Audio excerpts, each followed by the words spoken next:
Hello, everybody. This is Apostle Babe Linda James. I'm working on the volume here. Okay, I have it on. Can y'all hear me okay? Let's see here. I'm grabbing my device so I can see your comments. So it's getting hot here in Southern California, and I'm feeling it. Oh my, am I feeling it. But today has been a lot of talk about the blood transfusion adjustment or clarification or whatever we want to call it. Okay. it's Watchtower doing what they do. And man, so they've made an adjustment to where we can store our own blood in anticipation of a blood transfusion. So that's actually kind of cool. Okay. So I noticed there were 7 people over on the show for under Fixing My Faith. If possible, can you come over here to Apostle Babe Linda James, my channel over here? It'd be good to have you over here too, if you can make it. Okay, I just opened things up. Hello, everybody. John's here. Sparky is here. Happy Thoughts is here. Woohoo! Grow is here. And Dehydrated Nurse is here. And if y'all notice, Matthew's not here. Okay? And let me just say something. Matthew has never committed to be here every single Saturday. He just keeps showing up, and I keep being glad about it. But I haven't asked him for a commitment. There he is. I haven't asked him for a commitment, and I haven't expected him to show up every time. But there he is saying hi. Because, you know, we get tired sometimes, and I don't want him to show up here under a sense of obligation if he's not up to it, to pay attention to what he's feeling in life and to be okay with, you know what, I'm just not up to it tonight. So I have told him that. So cool, he's watching. So he might join us or he might not. Either way is good with me. And yeah, so there's this blood thing going on. There's been a bunch of different views on how long blood can be stored, right? Some are saying 42 weeks. I was saying some was saying 42 days. I was saying 42 weeks. Anyways, 9.5 months. I'm not real clear. So to be honest, I think that if I had the money to invest in opening up a blood bank for Jehovah's Witnesses, I would. Okay? Because there is a real need. Now that this has been clarified,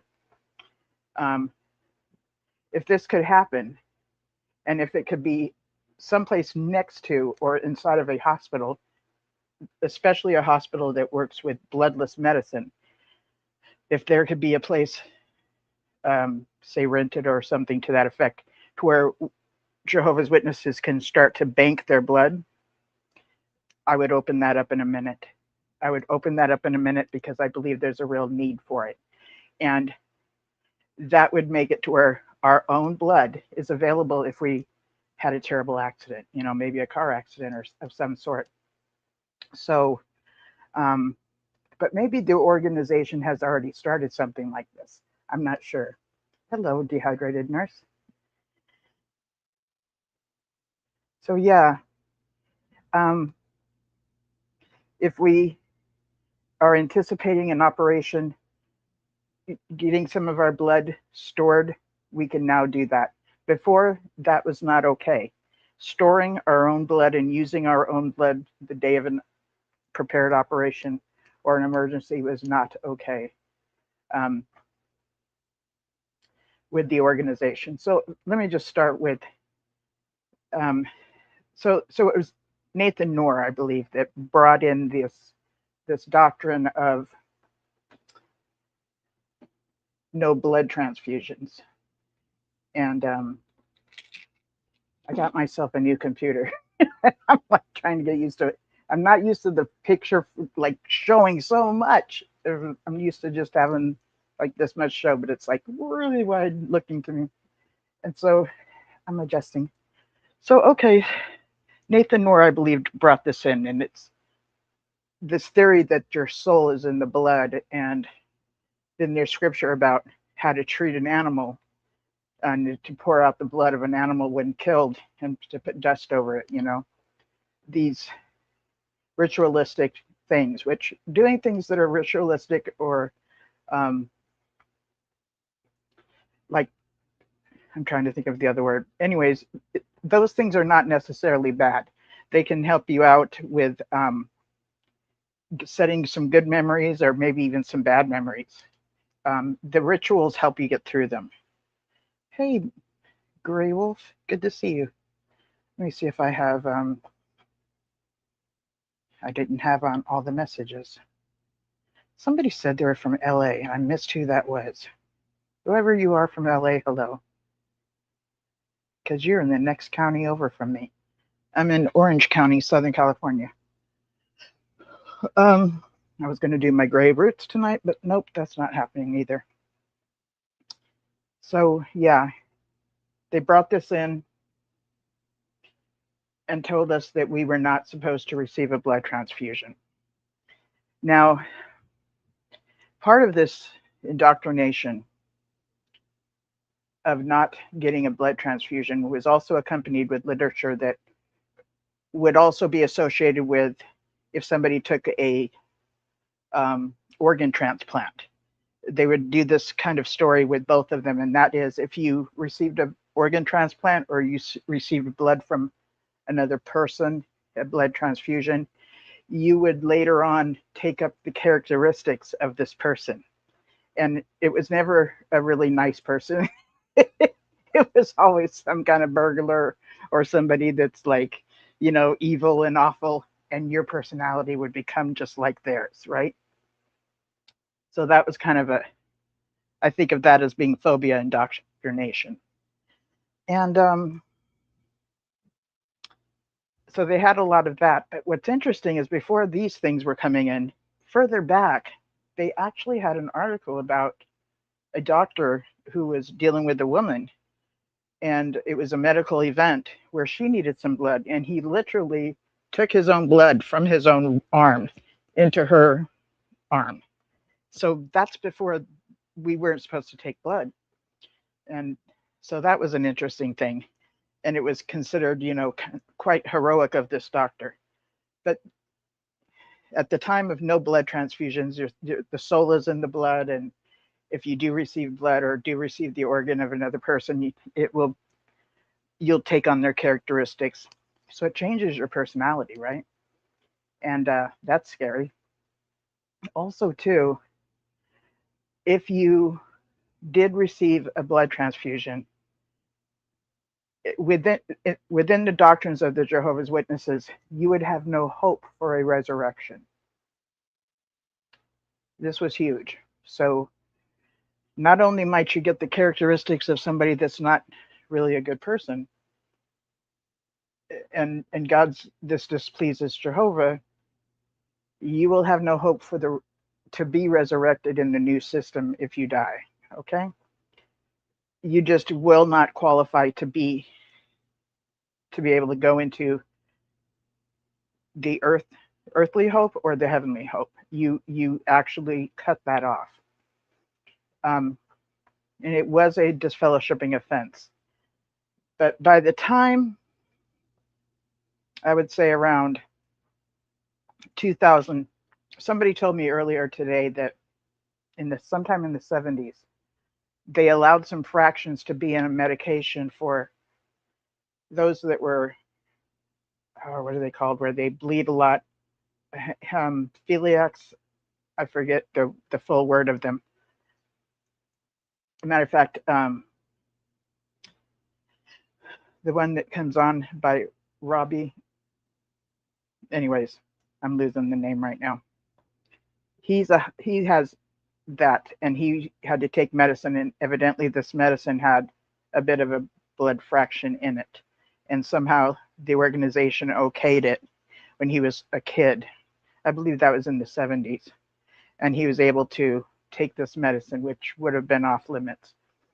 So that I heard about earlier tonight. So that sounds like the first that I know of example of like blood fractions.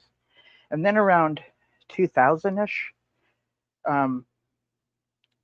they introduced blood fractions as being okay, if one would receive, if one was told that they needed a blood transfusion. Now, my mother's diehard in the organization, and I remember having a conversation with her saying, "Mom, you can take fractions, you know, let them know you can take fractions." And she's like, "I'm just going to not take any just to make sure." And it's just like, oh God, okay. My mother is under the influence of this governing body. They've given her permission, and she's still just going to not, just to make sure. Like, that's the mindset of a devout, loyal follower. And I remember it upsetting me so much. Hemophilia. Thank you, Happy Thoughts. I appreciate that. Okay, thank you so much. So yeah, there was that conversation. Finally, I just had to be like, okay, let it go. And then, you know, we hear about these women who give birth. And by the way, I hear that elders actually sit down with women before they give birth, to have a talk with them, you know, because this is a time when women can, what is called, bleed out. I don't know the technical medical term for this, but it is a vulnerable time for women, to bleed out. First off, when we're carrying a baby in our womb, we're building up 9 months of what would have been our monthly period, right? So we shed a monthly period every month, but when we're pregnant, we no longer have our periods, and they store up as this nice environment for this fetus to grow. So there's that. So we would have more bleeding after the birth of a child, much more so than we would with a regular period. Okay, so there's a lot of blood. And then they've got this Nazi nurse that shows up in your room after you've given birth, I don't know, 6 hours later, to do what is called wringing out your uterus. I kid you not. And they literally, like when you knead on bread to make dough, that's what they do to nursing Mel's house as blood. You're right. Thank you, dehydrated nurse. She's right. So they're pushing on the uterus, and I can remember how that felt. It hurt a lot. We have Matthew here. Hello, we're talking all kinds of blood. Come on in. I am wearing my blood shirt. Right on. Right on.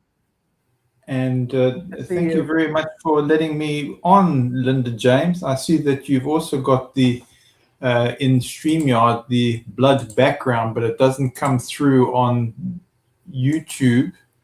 But I see that you've incorporated that in the colors here in the StreamYard. So for anybody who benefits from that, you know, coming through there, I see the color coordination. I wanted to get kind of close to the colors of blood, but I know some of us, if we see blood, we can't hang, like we pass out and stuff. So I was thinking, me. I don't want to do. Oh, okay, let's not. We don't want to do that to you. Okay. Wow. But hello everybody as well, and sorry for being late on the actual video, but yeah. Oh, thank you. Good to be with you all. I was just telling him, like, we don't have this commitment going on, and that, you know, I've told you, if you're not up to it, definitely, you know, give yourself a break and everything. I haven't asked you for a commitment. You haven't given me one. It's just if you show up when you show up, it's great. So I want to do that. Let them know that you and the community are very intuitive, and I think I'm an obvious read, but you all spot on. I'm just physically, mentally exhausted. Yeah, and this isn't uncommon either. To get on mental overload and just it exhausts us. Yeah, is that what you were talking about? Yeah, and the thing is, this time, when I say this time around, with what happened when I'm just going to say it as it is, the congregation screwed up. When they screwed up, I wasn't resilient like I normally have been. It really took a massive toll, this one. And I ain't been the same since. With this adjustment, or? Well, no, when they got combative and there was a liability. I mean, I got very, very sick. Yes. And it's just, that's nature. That's nature. Yes. Happening. And for me, it was actually a great thing because if you know the thing, what is it, the Terminator? Do you know the Terminator? And it just doesn't give up, and it doesn't give up, and it doesn't give up. So with the Gilead training, which is what I had, it was, if you even get cut off from the congregation because it gets combative, re-established with the governing body. That's Matt Gray. Matt Gray was like that. So when I submitted to the training of having the brain taken apart and put back together as the precious guinea pig, I actually had to have the physical breakdown. I had to have that.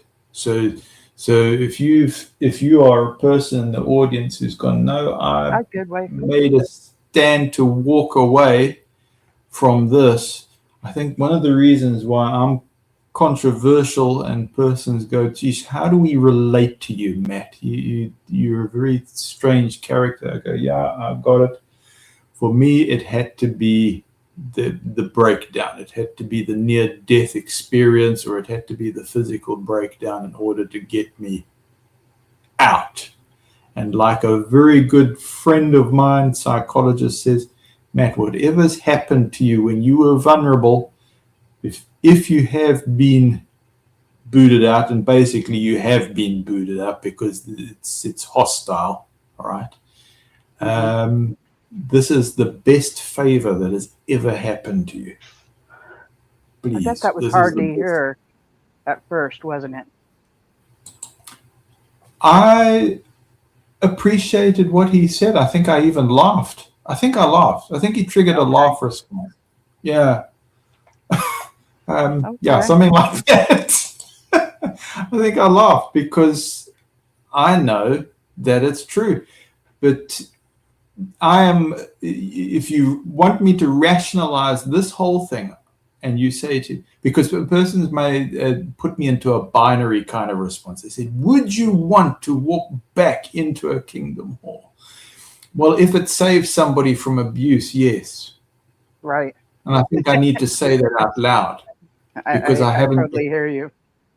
Yeah. If it's to save somebody from abuse, if it's Matt darkening the door, like the Prince of Darkness has arrived, okay?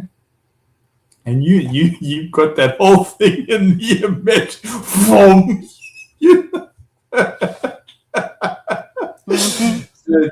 So Matt Gray, just walking in, just his presence walking in.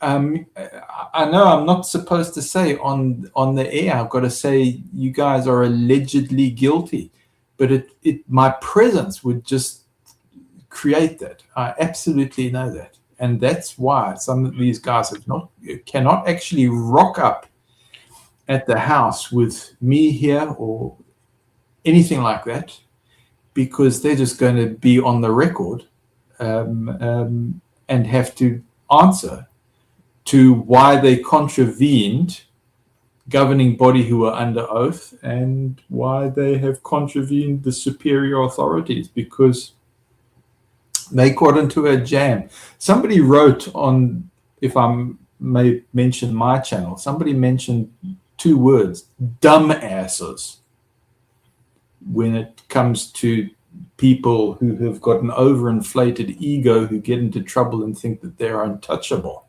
when it comes to the matter of abuse. And I've got to say, in my family, they started to use, hey, the dumbasses are here, or the dumbasses have done this. And wow.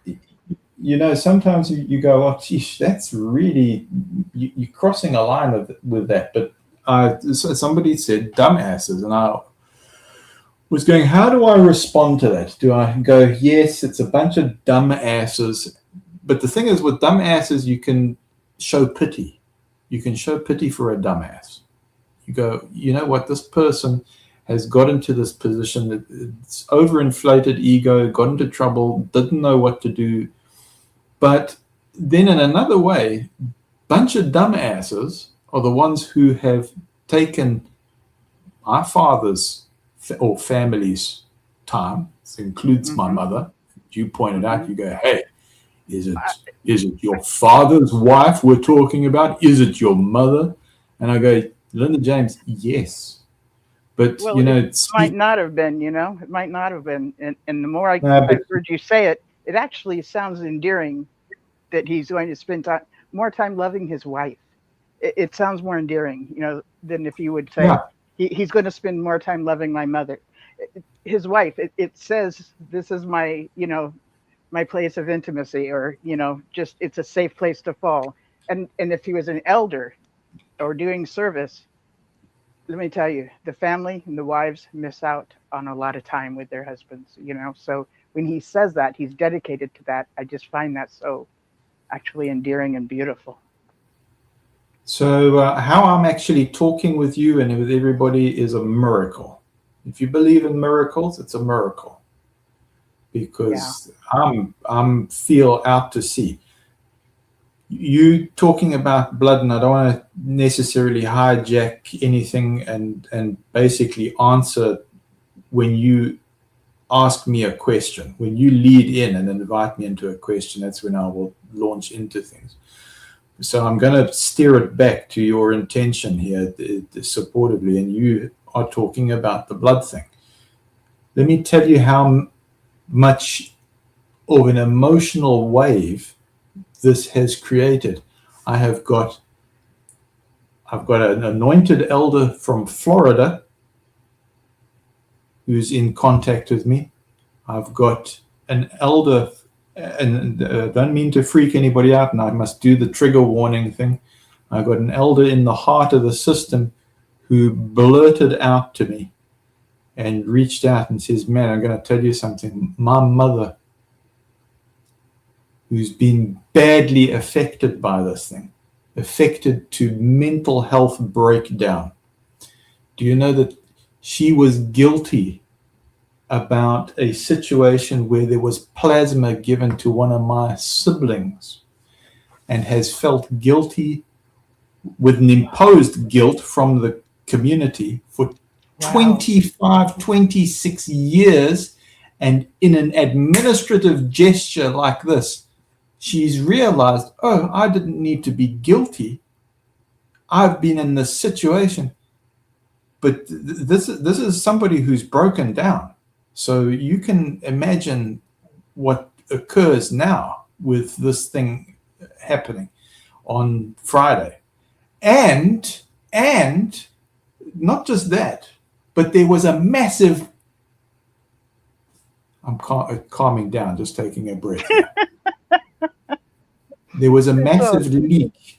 Have you seen on other videos or other channels persons addressing the leak? And I know that it's a blood leak, but it's the organization bleeding out through the leak of information, because Gerrit Loosje's entire entire transcript was leaked to the internet. Oh, wow. If you match the transcript that was leaked, and by the way, the Reddit thing came down. Yes. Yeah. Wow. But who snapshot it before it came down? Somebody. And from even if you didn't, I have the transcript. I've got already got it. Oh, wow. You've already got it. Wow. I got the transcript. I got the transcript. Yeah. And I've explained this to the police. I said, every time they renew their passwords, they link in the anointed to this thing. And I said, I have to now, this is why my nerves are shot. I said, this is why I've had to be upfront. I said, is this a form of entrapment? Because I said, every time your paranoia resets the system, I'm alerted. Because the system that's been set up to recognize a genuine anointed person is relinking me back to the system. Wow.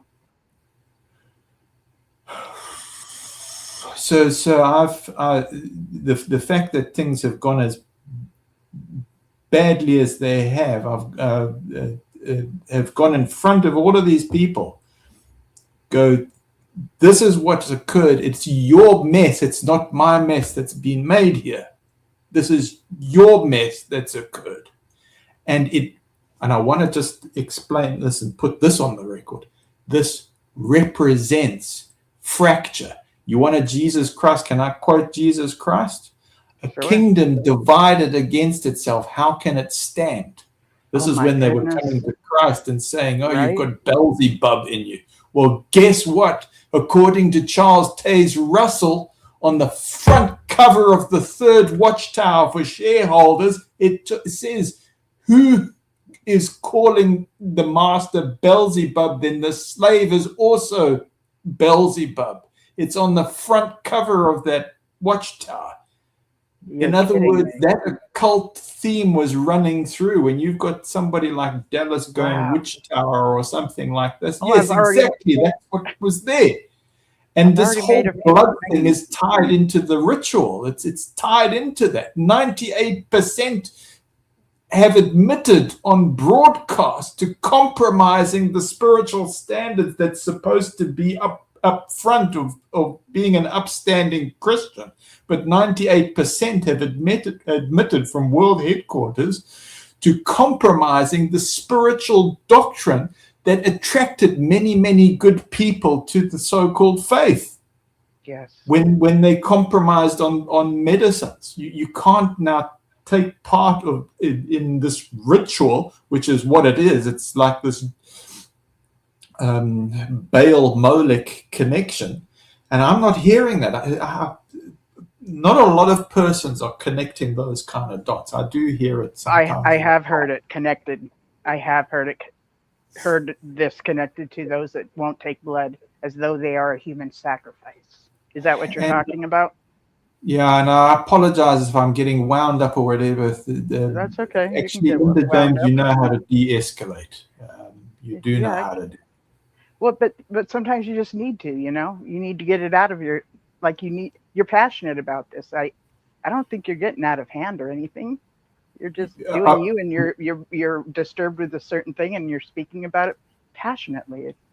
You're not out of line at all. I'm going to explain this for the record. If somebody interrupted me and then said, Matt, this is your fault, or gone into some kind of statement, do you want to know something, Matt? You're at the eye of the storm, or since we've known you, this is how you've been involved in this thing, or interrupted me, or start shouting at me from some other room, I wouldn't be able to. I would collapse. My nervous system would collapse, and that's when I would have a meltdown. And I got a scare because I was in that situation, and I was going, you know that my nervous system is compromised. It's in that fight or flight. I'm actually physically shaking right now. And you've decided to escalate this thing instead of de-escalate this. And they go, you've got no right to demand that from us. You've got no right to demand it. And what that does is I just get into a breakdown, and a new thing started happening. I found I start shouting, I start screaming because I can't get words out. That's what happened. Wow. Okay. And the last time that happened, I told the person who was capitalizing to wait in a group setting for this. I yelled, "F you." And I've never done that in my life. I actually believe you. And when F you, and wow. I'm looking for the exit. I'm looking for the exit, yes, and I'm trying to get the exit. And yeah, that was, if you want to talk about a low point, that was a low point. And I just go, I have to just physically remove myself from these kind of situations. You are not going to manipulate this so that you can trigger this madman, because that's what it's about. There's Matt, he's a madman. Told you. There we go. Because that whole thing is a trap. It's a trap to go, if we have a madman here, somebody who's ranting or somebody who's yelling, you're the problem. And it now shields the persons who've instigated and who have the liability, because there is this sheer breakdown. They are counting on the sheer breakdown to go, yeah, you don't, anything that comes from this person, you don't have to take their presented evidence or their presented work or anything as valid. We can just pull the insanity card here. Here he is being completely insane. But we now live in an age that recognizes this gaslighting triggering thing. Anyway, maybe this just sounds like a bunch of excuses. I do not experience you as insane. I experience you as somebody who has been antagonized on a regular basis to mess with your head. And for you to get to a point to literally yell out, F you, means you came to a point of standing up for yourself. Like, standing up for yourself. It wasn't so much, spewing evil on somebody else. You were like, back the fuck off, stop it. And that's a good thing in my eyes. That's a good thing. It's a good thing, and it's also a personal regret. And it's one of those things, Linda James, where you go, you want a baseline from Matt Gray on the record, there's the baseline. Because I'm seeing this as their intention was to push you to that point so that they can then, say that you don't qualify for certain things anymore, and to claim that you're not spiritual anymore. What do you think Jesus sounded like when he was turning over the tables, flipping the tables at his Father's house? Sure. He was pissed. He was pissed. He had a whip. He was going off. I don't know if he cussed, but he was going off, okay? Hey, Mama Bear. And by the way, Mama Bear says, we got you, Matthew, which is a very supportive statement. Very supportive. Look at everybody here. You've got Purple, grateful you're here. Mama Bear, grateful you're here. Happy Thoughts, Sheila, glad you're here. Mage Grey Wolf, glad you're here. Who else have we got? Oh, Dehydratedness, glad you're here. Yeah, who else? We got all the phenomenal. Oh, Jay Mars, of course. I heard earlier that Jay Mars' father, his death had to do with a blood transfusion or not receiving one. So I need to get him to confirm that or not. We've also got Treasure. We've got Shauna, who is just amazing with the support. Grow. I think there's various different grows. I don't know which grow this is, but Grow, good to see you. And who haven't we mentioned here, Linda Jones? Well, Shauna earlier put up a comment saying she was sorry that she didn't put out my post. I usually send her something. It's the same post I put out, basically advertising for tonight's cyber meetup. And she got on here and apologized. I didn't even know. But no worries, Shauna, no worries. Sometimes it just happens. So they've been kind enough. Who's noticed that the internet's also been on the fritz? Has it? Okay. And Purple also mentioned something about children and lack of blood transfusions. So far, what has been happening is if it's an underage child, CPS or some form of child services from the state or whatever comes in, takes custody away from the parents for a small amount of time. The courts then give permission for this underage child to receive a blood transfusion to save their lives. Okay. There's an age like maybe 15 or 14, 15, 16. There's kind of this thing where maybe they can make up their own mind for themselves, maybe not. It's kind of an iffy thing, but I didn't know this when I was growing up. I just thought my mom was just going to let me drip my blood out and die. I just didn't know this, but that is what happens in these days. CPS of some sort comes in, the kid will usually get a blood transfusion. And what also kids are taught is that to view that as a rape, and for them to kick out all of the, anything that they put in you, kick the nurses, kick the doctors, to treat this blood transfusion as an invasion, just as a rape. So there's a lot of stuff that the organization will do to counteract that. But still, that's something that goes on. So society at large is not letting the kids or the babies die once they get wind of it. Yeah. Are you familiar with that, Matthew, or do you have anything to share about that? What happens with the children when they're needing a blood transfusion? Well, each case is got its own complexity, doesn't it? Each case is unique. So do I say one size fits all? I mean, it brings in its own set of difficulties. I remember being in a hospital, and as you say that to me, I'll tell you what memory comes back to my mind. I had. I must also say that this may be because it's a hospital situation. I've got to say trigger warning. So and trigger warning, everybody who's listening. I had a little child that was next to me in ICU because I was admitted to intensive care unit when I had my problems. Mm-hmm. And I just remember this little child with the heartbeat,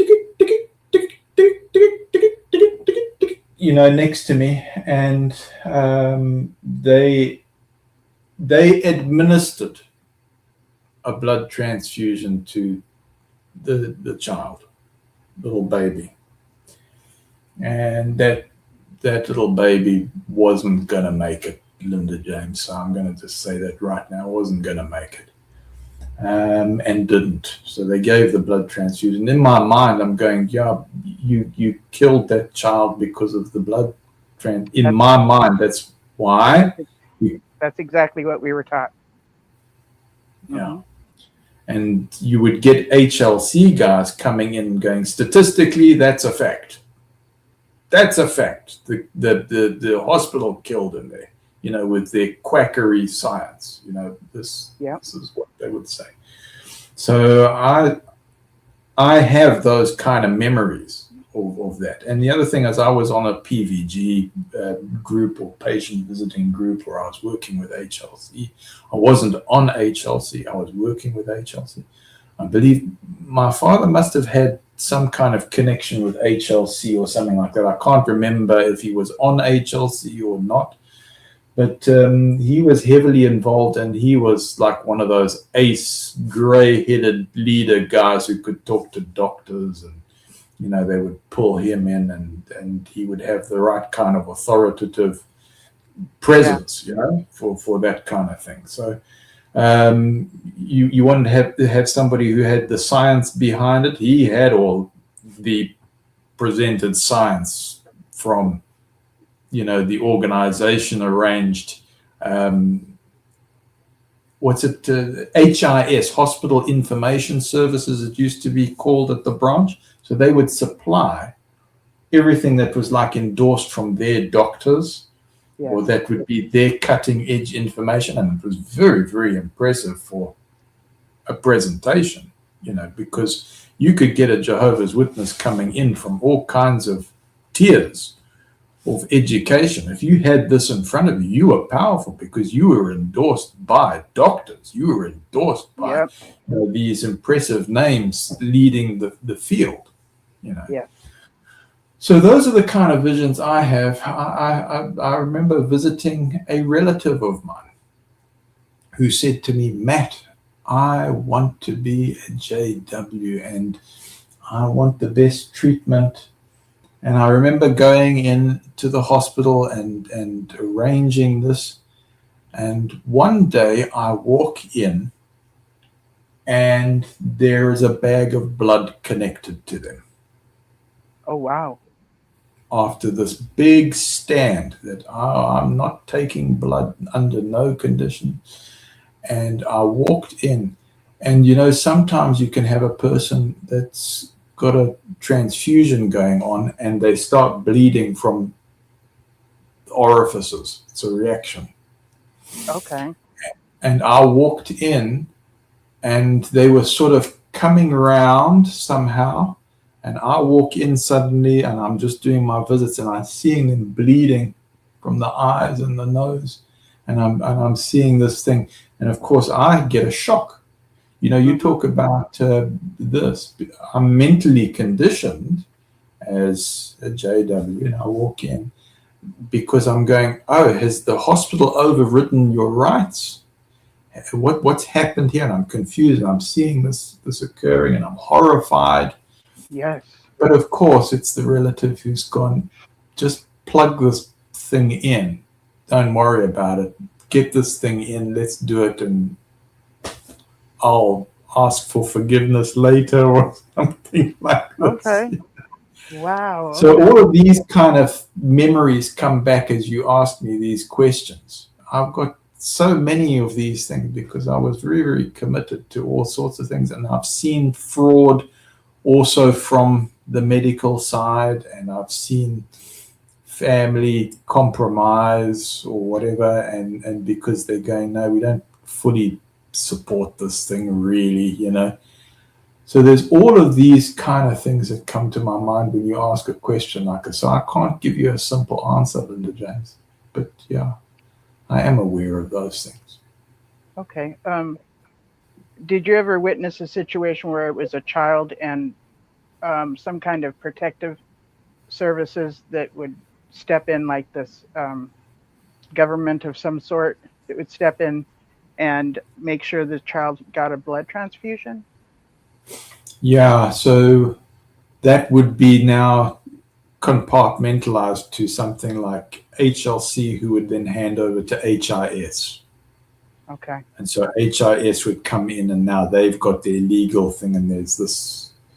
But I look back now and I realize that I see things with different eyes. I see people who get excited by that kind of conflict going on. I actually see people, and it's really awful to say, actually aroused by this thing. So yes, the answer is yes. Yeah, there's a fervor that can happen when being a devout extremist follower of anything that rises up a certain strength in people that is not the ordinary. It's a once in a while thing that you might see on them. It's kind of confusing at first, and then it could just look eerie. But depending on, and when they know that they're doing this for God, they are serious as a heart attack. They know they are standing up for God. Like what happened here in the United States on January 6th. Okay, I see many of them that entered the Capitol as being on a righteous mission for God. Okay, passionate, with fervor. And when you have that mindset that you are on the path of God, nothing can stop you. And many of them showed up with their Christian flags, their Bibles, strapped onto their, next to their guns and stuff. They were devout followers of God, but also really believing Trump was placed there by God. So it was this whole, combination of stuff that was going on. I came into this world, Linda James, on a blood issue. Is that right? My mother had septicemia, and she was in London because I was born under the sound of Bow bells in London, England. Oh wow! You think of those bells, doing, ding, ding, dong, dong, dong, dong, dong. You saw this, the Bow bells. Yeah. So, City of London, that's where I came from. It's under the sound of Bow bells. And my mother got septicemia, very sick, and the hospital wanted to give her a blood transfusion. Now, she's not a baptized witness at this stage, but she recalls that, this is not the right thing, and she was drawn to the social side or to the missing element that her mother couldn't give her. Her mother was World War II survivor from, bombing of London and bombing of Exeter and all this.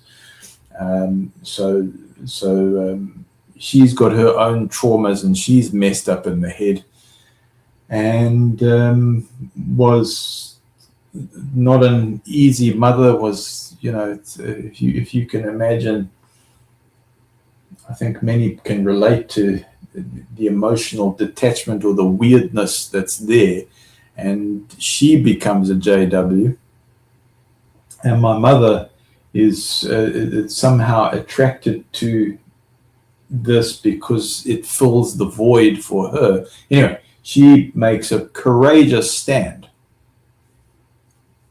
in London General Hospital, and she gets kicked out of the hospital. The hospital goes, you're refusing medical treatment. And wow.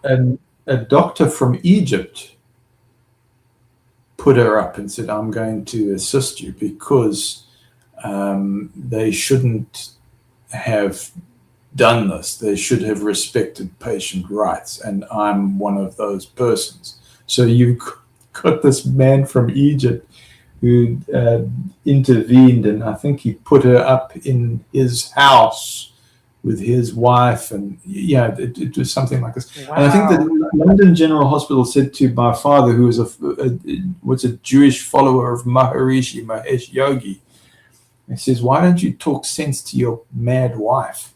Your mad wife. There we go, Linda James, triggering thing there.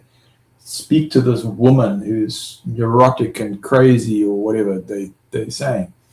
And she's going to die if she doesn't get this blood transfusion. She's going to leave this kid and going to leave you. You've got to come in here and talk sense to this woman. And he says, I'll do no such thing. I'll do no such thing. He says, I married my wife. I married her out of love, and I support her in her beliefs because I wouldn't impose my will upon her. And if she feels that she's got to make this life or death decision, I support her for her decision because I respect her intuition. I respect the way she is. I will do no such thing or impose what I want, upon her. This is like you. This is exactly what you would do. Welcome. Yes. Gail, hello. Hi. Good morning. Hi.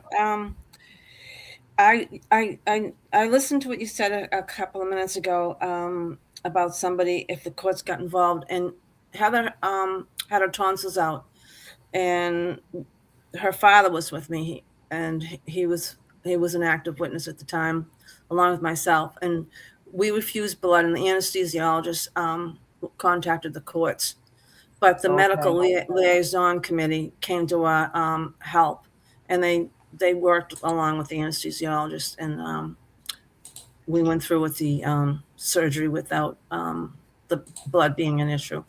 But I'm going to make a comment, and people, it has nothing to do with Jehovah's Witnesses. It's my own stance. I was like this as a teenager, and also I went to medical school. I don't want anybody's blood in my body, period. it has nothing to do with me. It was just easy being a Jehovah's Witness with the blood issue because I refused it both times when I had my cancer surgeries. I refused chemo and radiation, and I don't want blood in my body, period. And back in the 80s, they really didn't screen the blood good. So I have 2 friends that came down with Hep C because of the blood.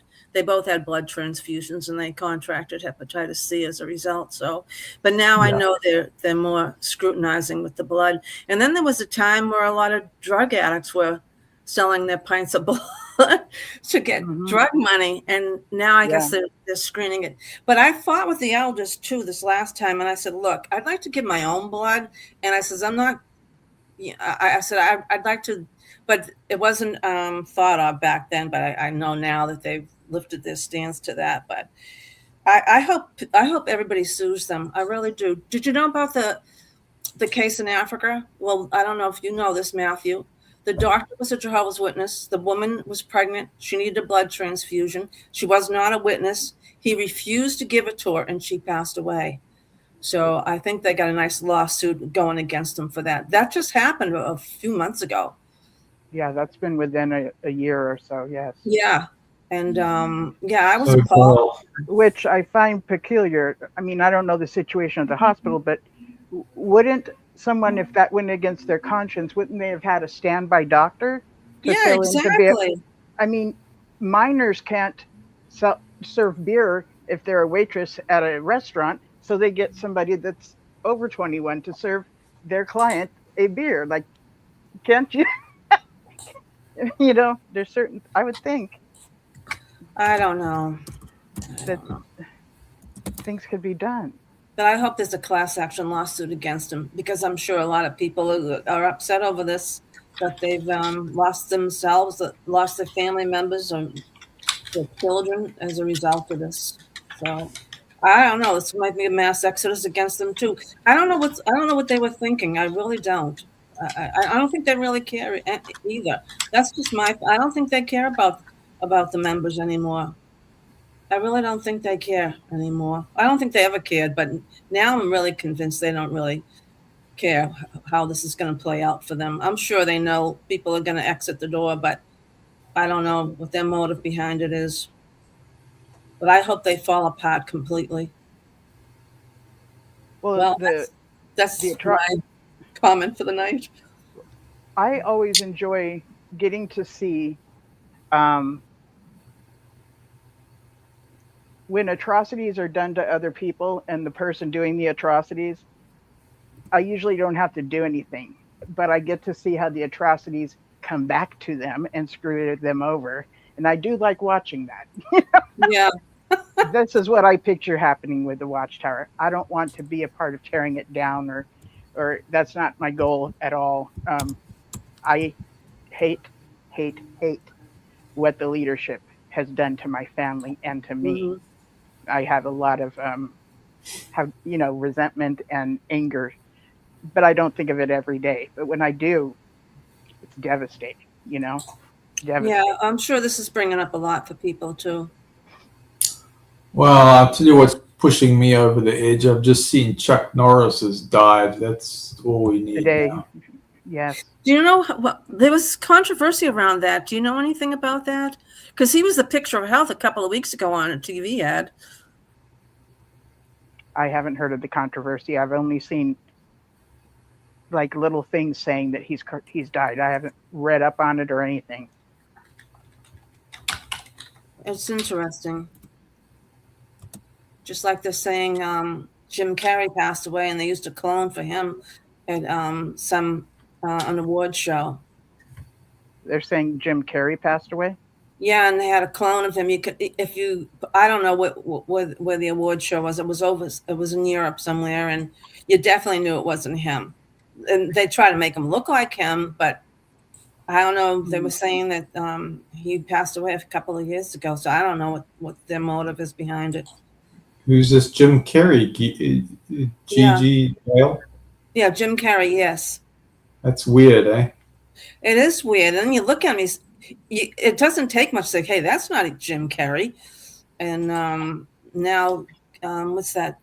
guy's name. He's a whistleblower for all the Hollywood musicians and actresses. Cat Williams, I think his name is. He came out and said that he knew that Jim Carrey passed away a couple of years ago. So I don't know how true that is. But why wouldn't they say that he passed away at that time? Who would gain by stating he's still because alive? he was going against Hollywood, and when he was on Jimmy Kimmel, he was very vocal about his feelings about the Epstein, linked to all the Epstein stuff going on, and he was very vocal about it. I mean, he even accused Jimmy Kimmel. I actually watched that. He even accused Jimmy Kimmel of being on board with Epstein, and I think that kind of okay. That kind of did it with Jim Carrey. I didn't know this. Okay. Wow. He even knew he was in trouble for saying it. Yeah, he deliberately came on Jimmy Kimmel's show to talk about it. I mean, you can pull it up later if you want, but yeah, on Jimmy Kimmel's show. Happy Thoughts is saying Mel Gibson too, standing up and naming names. I'll never forget the day he got pulled over by a cop, meaning Mel Gibson. Yeah. And it was a bunch of anti-Semitic rhetoric. Wow. Is what was being spewed when he talked to this police officer. I'm talking 25 years ago, like a long time ago.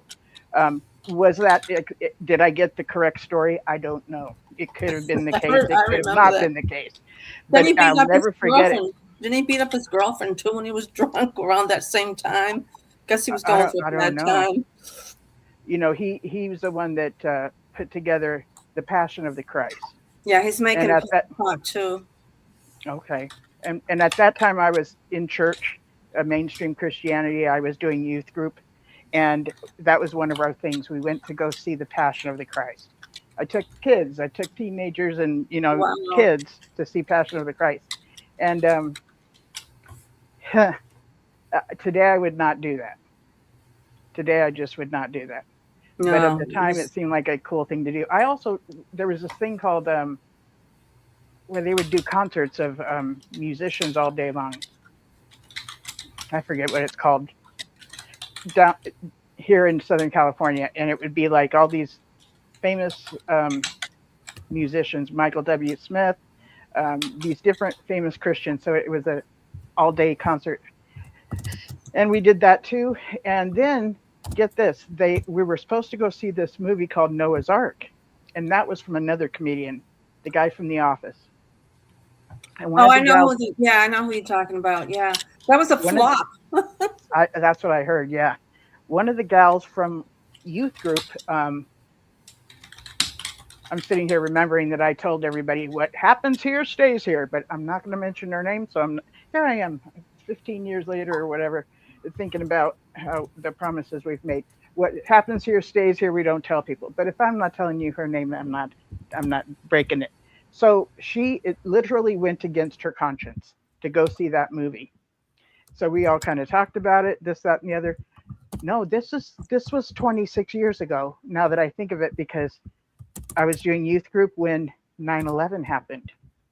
And our planned night, I just set it aside so that we could all talk about what we seen happen earlier in the day.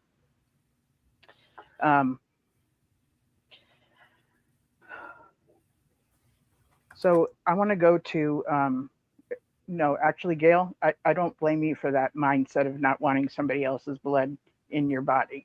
That sounds kind of intrusive. And if that's, your mindset, that's your mindset.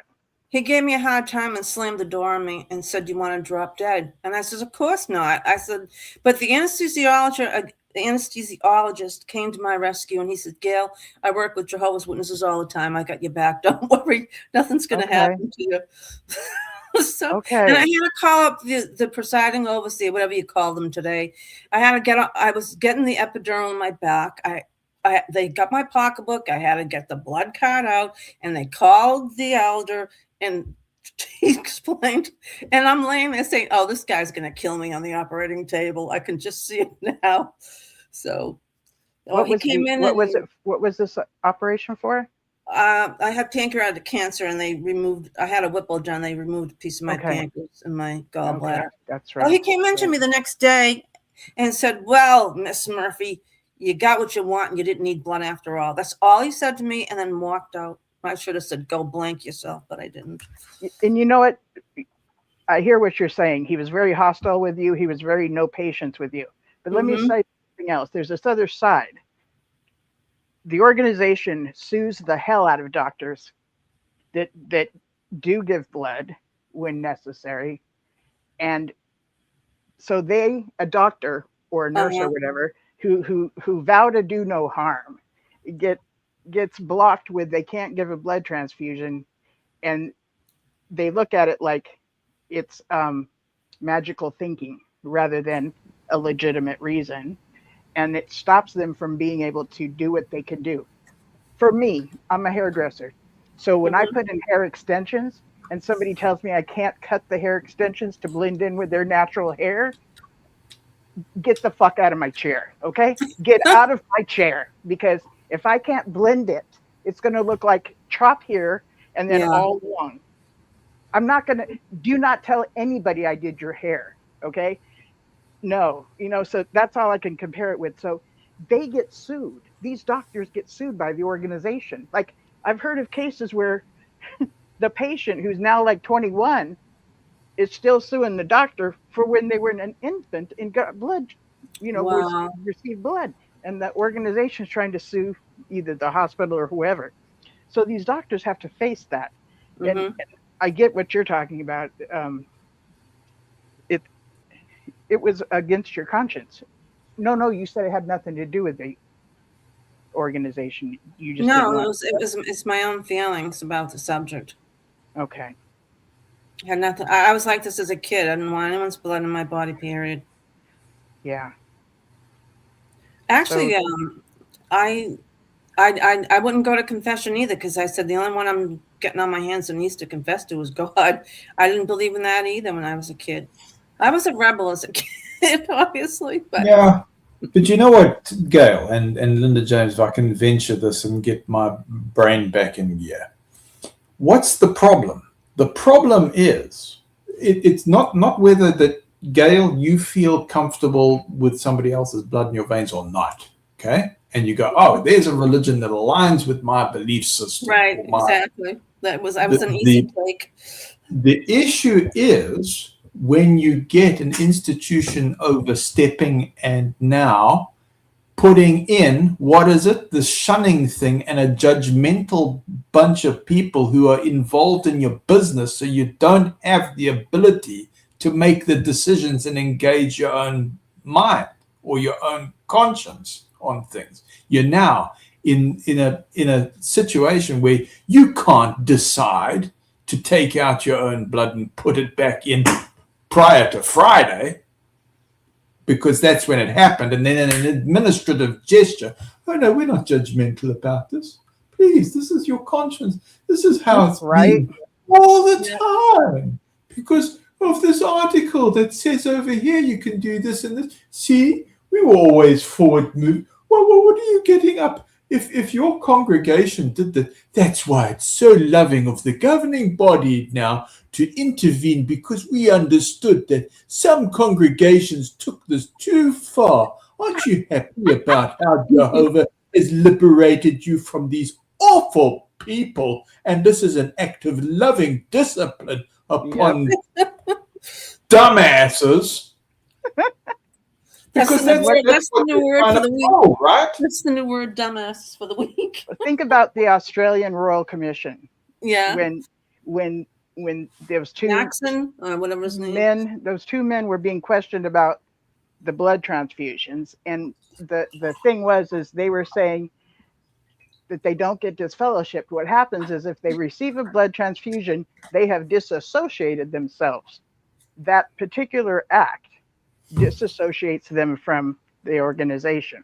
Oh, what a way to get around it. And I think his name was McClowan, the judge that was questioning them, kept asking the question over and over again, and they just kept answering with the same way and not really explaining anything. And he just looked at him and said, yeah, you haven't answered the question. It was you could tell it was very irritating to them. But so that's 10 years ago. If somebody would receive a blood transfusion, that particular act disassociated them. And I've noticed that this is something that has came up a lot lately. Not so much getting removed or disfellowshipped, but whatever they did disassociates them from the congregation. That's how it's being placed or said. I'm noticing that that's happening a lot. So what is their action all about? The action is that they've got this weaponized shunning thing, which is essentially there not to keep the congregation clean, because I propose this. The congregation is riddled with problems. I mean, yeah, Gail, I'm one of those guys who had to go through a congregation file, and I'm looking at it and I'm going, how is this elevated past normal society with excuse the expression, crap and corruption that has gone on here? And I've got to look at people on the platform and going, geez, I really wish I didn't know what was in that file. I didn't want to know. Your lousy crop of business deals, which is just dirty, your intimacy things, which is in graphic detail, I just don't want to know about what went where and with what, you know. And I'm going, the only reason is because you complied with the club and you're in, but it's not because there's anything special. If you're going, well, Jesus Christ is scanning the planet for this best group of people, let me tell you something. It's not anything to write home about as too exceptional. There are some very good people, but you could say, well, this is statistically how it is, you know, across the planet anyway, regardless of religion or whatever. You've got good people, you've got real downright bad people. What's your saying, Gail? We were sold a rotten bill of goods. How often do you say that? Yeah. We were, and we fell, and I fell for it. Yeah, so there's nothing really too exceptional. So what is it?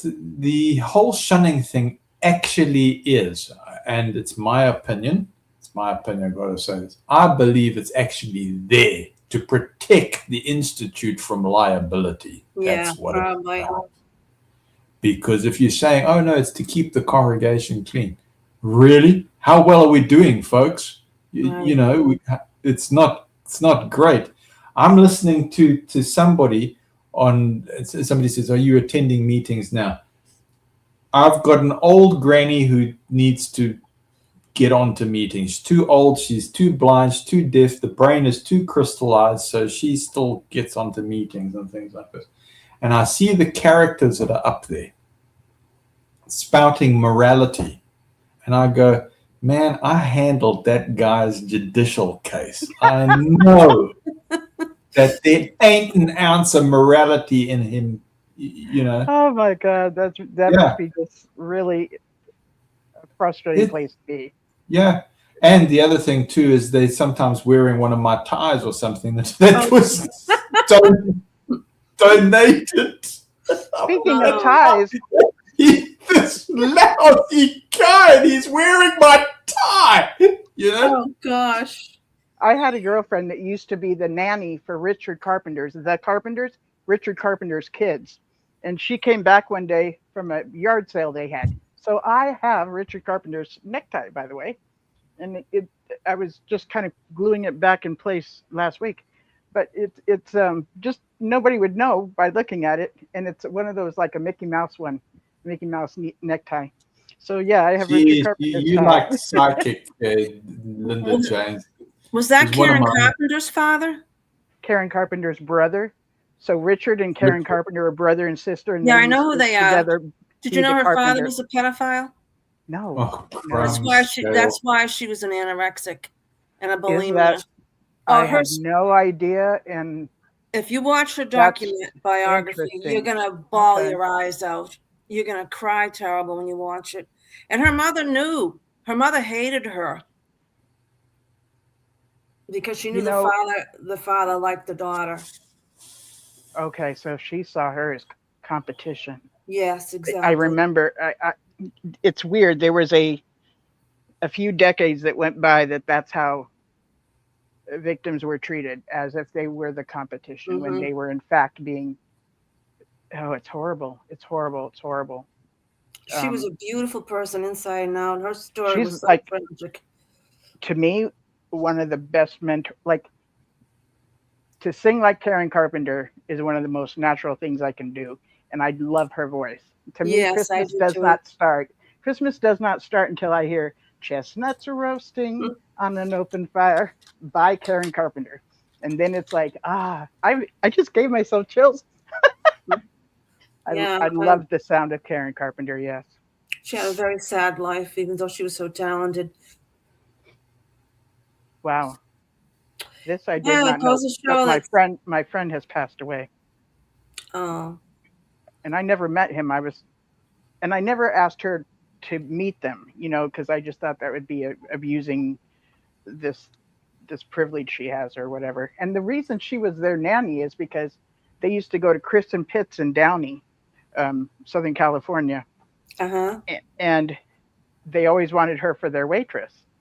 And she's one of those people that she banters all the time. She will like cuss you out, but it's a compliment, right? I never, I never got used to bantering.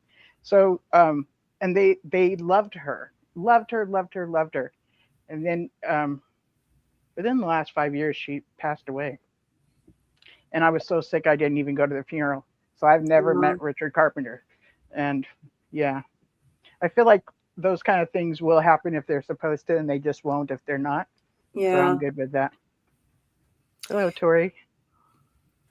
I don't see it. Tori asked a great question, and I want to acknowledge her, if I may, Linda Sure, James. sure. So Tori asked about organ donation. Tori, is that right? If you still alive, give us a okay. Yeah. I see a signal there. Okay, Tori. So sorry, we a bit delayed somehow with the comments. I see it doesn't match what's happening in YouTube, and it's just glitchy. But I saw your question, Tori, and I see also Sheila jumped in. Sheila, thanks for doing that. She says, I have a question. Is the thought process and belief system apply the same as organ donation, both on the giving and receiving sides of organ donation? And I'm going to try and contribute something there before we go into Sheila's answer. But that flip-flopped, eh? That flip-flopped in JW, in the JW sphere. And Sheila says, Tori is saying that they can receive a transplant, not sure about the giving. Yeah, but remember that it shifted 1 minute, next minute. Yeah, I did. I remember that. So I think also in the chatter, persons are going, okay, well, they've done this GB update. With the wave of upset that's happened, they might have to backpedal somehow, and that's not unheard of. It's like women can wear slacks or men can wear beards, but now we're going to regulate that. You had your wave of freedom, but now we're going to pull back. And you know what? We're going to measure the brother's beard. No, sorry, it's too long. So they come in with, regulating things again, right? So there's all kinds of theories that are flying back, and we're just going to have to wait. The internet's lit up. Yeah.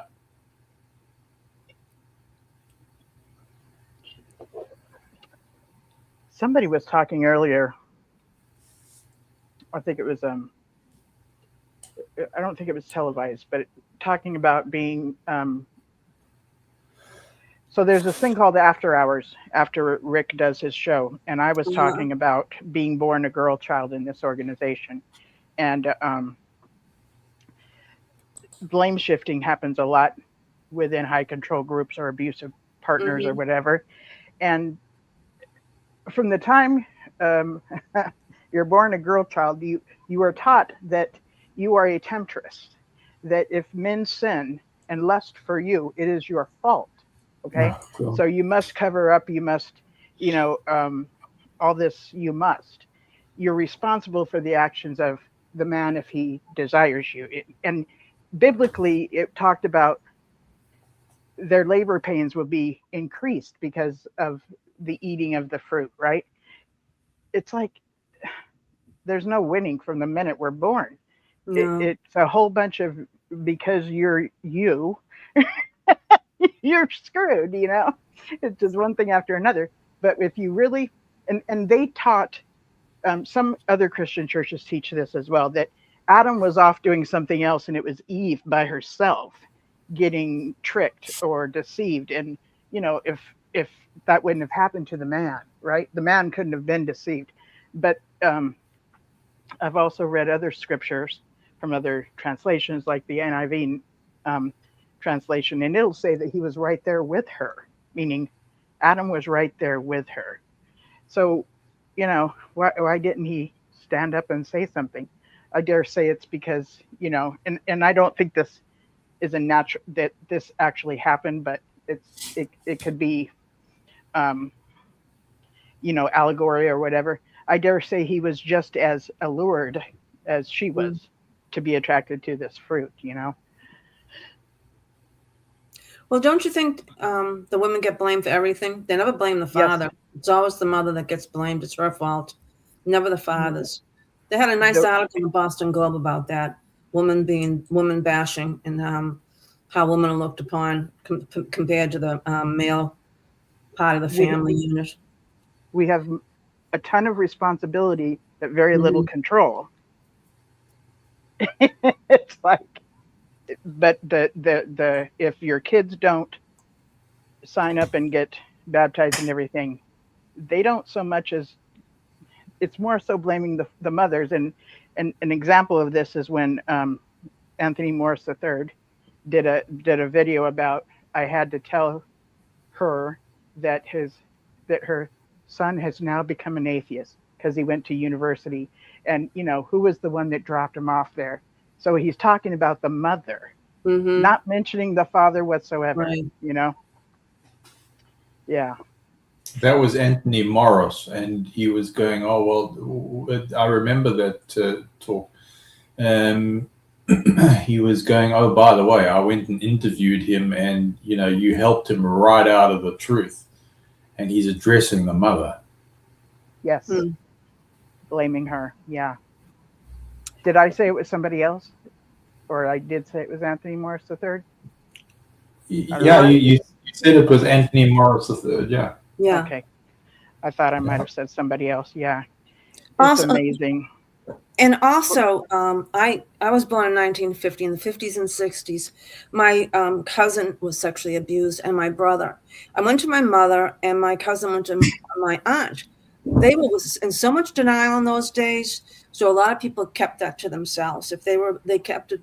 Today, it's a different story. Now it's out in the open, and people are coming forward. But back in those days, if the priest came to visit, he'd go upstairs after he had him over for dinner, and who knows what he was doing upstairs. But everybody was into, oh, you're making this up. I don't believe my mother. Oh, I don't believe you. He wouldn't do something. He's a nice guy. Oh, really? But that's the mindset they had growing up in the 50s and 60s. He couldn't say anything, so he suffered in silence. And my cousin became a heroin addict as a result because no one would listen to him. And women at that time were more dependent on the husbands. You know, at that time, it was, a family unit would be the father is the breadwinner, the mother is at home with the children. If she wanted to leave, financially, she would not have been able to. Right. Her existence was dependent on the husband, so where could she go to? Where could she take her son from and go to at that time? I mean, maybe there was some places if you found out about it, but today there's places that we can call up and find out about. Back then, I don't think there was. Those. We didn't have those agencies and references. No. And then I was growing up in Italians, and everything was just shut up and eat. You couldn't say anything, just eat. Yep. So you get addicted to food. I don't know. That would be me. Yep, I'm addicted to food. Me too. It's hard work to keep up this diva full-figured figure. I'd go to the gym and then I'd go have a sundae afterwards. How crazy was that? Right. Oh dear.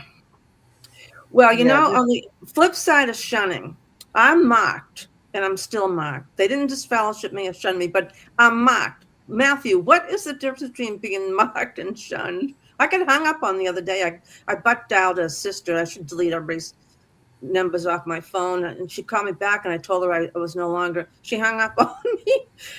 I started telling her about the CSA problems. Yeah. She hung up, and that was the end of that. So it's just as well. But so marking is a public shaming, isn't it? But which is worse. Yeah, because you're in the congregation, no one talks to you. Well, few people talk to you, but for the elders don't pay any attention to you because you're mocked.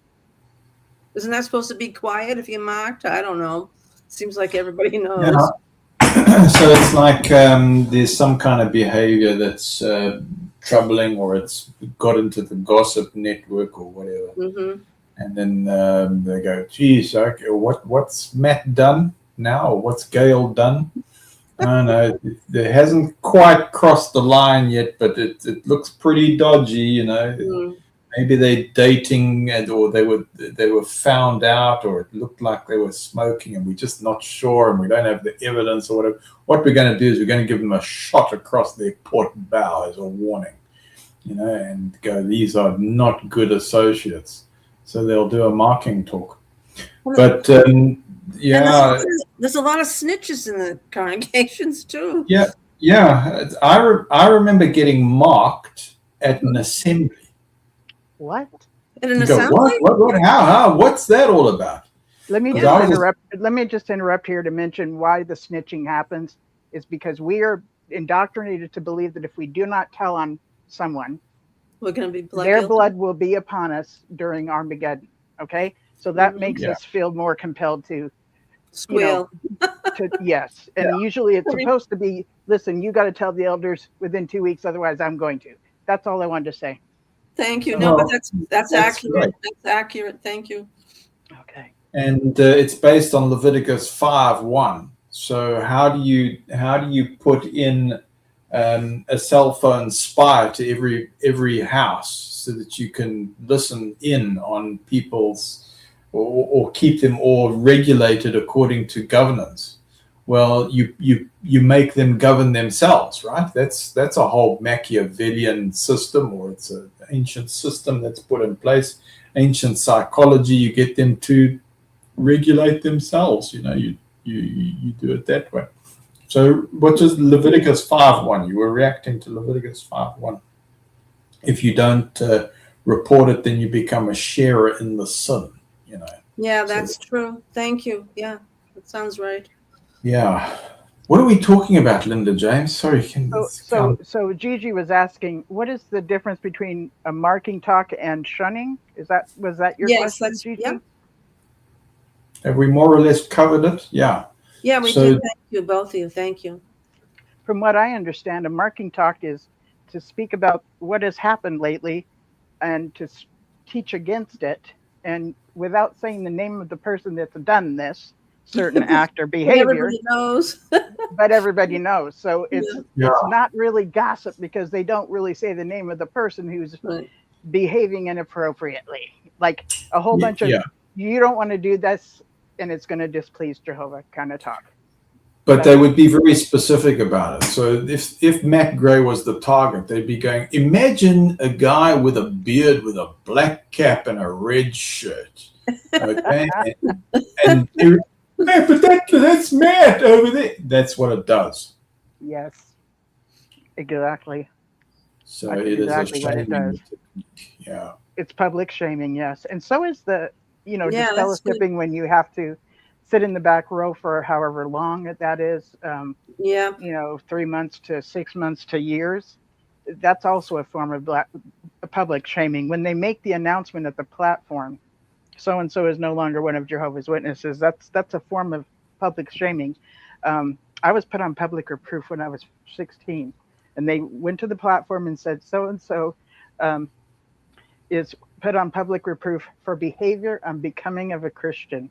Oh, That was boy. public shaming of me. But you were not a publisher. This was the approved associate phase, right? I suppose I didn't find out till later any of that. To me, they put me on public reproof. They could have easily disfellowshipped me. I didn't understand what made me a Jehovah's Witness and what didn't. I didn't know it was at the point of baptism. If I was raised my whole life saying I'm one of Jehovah's Witnesses, knocking on doors forever, taking myself out of choir at school because I'm one of Jehovah's Witnesses, I thought I was one of Jehovah's Witnesses. Silly me. Yes. I didn't know you had to get baptized to be one of Jehovah's Witnesses. I thought baptism was already a commitment that's a public display of what's already within you, you know? Linda James, that happened to me, exactly what you're talking about. I was leading field service groups and I wasn't even a publisher. Oh my gosh. Wow. Really? Yes. I can remember the day my mother came up to me and with a slip of paper and told me that I needed to start filling them out. There was a girl I liked, and I invited her out dancing at field service group. I announced it in front of everybody because I was being transparent. But I wasn't. She was. I think she was baptized. I wasn't. Yeah.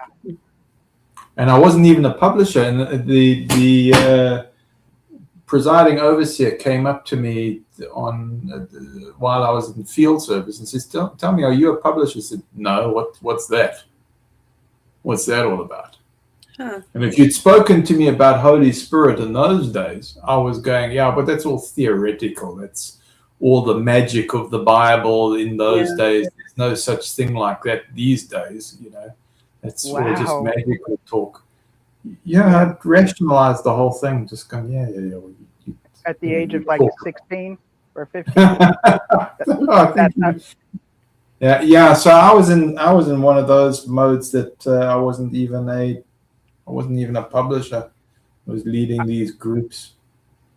I didn't know I was an unbaptized publisher at that point. Nobody ever said this designates you as an unbaptized publisher. I never knew this at all. Did they ever do questions with you for field service? So there was a whole phase where you were considered an approved associate, but you weren't necessarily a publisher. So it was like, wait a minute. Are you trying? Sorry, I think I'm getting pissed. Are you telling me I was not a publisher? Doesn't sound like you were a publisher. There was a stage where there was what was prior to becoming a publisher was an approved associate. So this was like 1979. Yeah, okay. There was that whole. Yes. So at that particular time, if you were like attending the hall, they could welcome you in, and you would be considered an approved associate. This is somebody who is learning, and we approve of them. They're striving to become a publisher, so they're an approved associate. And then, I disagree and say I was a hostage, but go on. Yeah, it's a captive system. That's a good point. That came from the ARC because he said, "Oh, it's a captive system." Do you remember that? No. Yes. Yeah. They identified that. Correct. What would happen to me if I didn't want to go to the meetings and actually told my parents I'm done with this? I would have gotten that demon beat out of me numerous times. It was not possible. It was understood. I will go to the meetings, and I did. At that particular time, could you have seen Karate Kid? Yes. Why, you couldn't see that movie? Why couldn't we look at Karate Kid and we go, lame. They show that in the middle of Bethel now. You know, they even play Saw in the middle of Bethel. Oh gosh. I couldn't. That movie was horrible. So horrible, yes. But they've got Saw. A couple of seconds of that, and I had to shut it off. Yeah, okay. So they've got that. Now, Linda, were you raised a Jehovah's Witness? Oh, yes. Okay. How about you, Matthew? I didn't come until in my 20s. Matthew, were you born in? Enough, yeah. You can say born in. Well, I gave you the story of my mother, remember, and the blood stand that she made. So she wasn't baptized. Oh, and she makes the stand. She makes the stand. She wasn't baptized. She wasn't even an unbaptized publisher, and she's making the stand. She did that on her ACE. Huh. And when it came to her being part of the congregation, she wasn't an approved associate, and I'll tell you why. Because there was some kind of complication with her driving license. Somehow the gossip culture or this inquisitive culture found out. Isn't it amazing how they dig up dirt on you? But they found out. Yeah, but I mean, isn't it incredible that they find out these details? Somebody found out that there was some kind of technicality with her driving license, and she had a Rhodesian driving license. So they said she was not an approved associate because of her driving license. And this thing went into the gossip culture, and it demonized her for that. And she had to go and get an international driver's license in the UK before she became an approved associate. But because she had quite an abusive mother, she just goes, well, I'm down with it. I'll just do that and comply. Thanks. And, you know, my mother had a tough upbringing and did not have a good family environment. And I think when she saw the Watchtower literature of these wholesome families and, you know, what having a, you know, full intact family looked like, I think that was very attractive to her. And it sounds very similar to what your mother was experiencing, Matthew. Yeah, you see all the smiling people on a tract or on a brochure or a watchtower, and it looks really great. That's the attractive thing, right? My dad's looking at this and going, whereas my mom would look at a picture like that and go, that's the kind of family I'm aiming for. He's looking at the panda bears and going,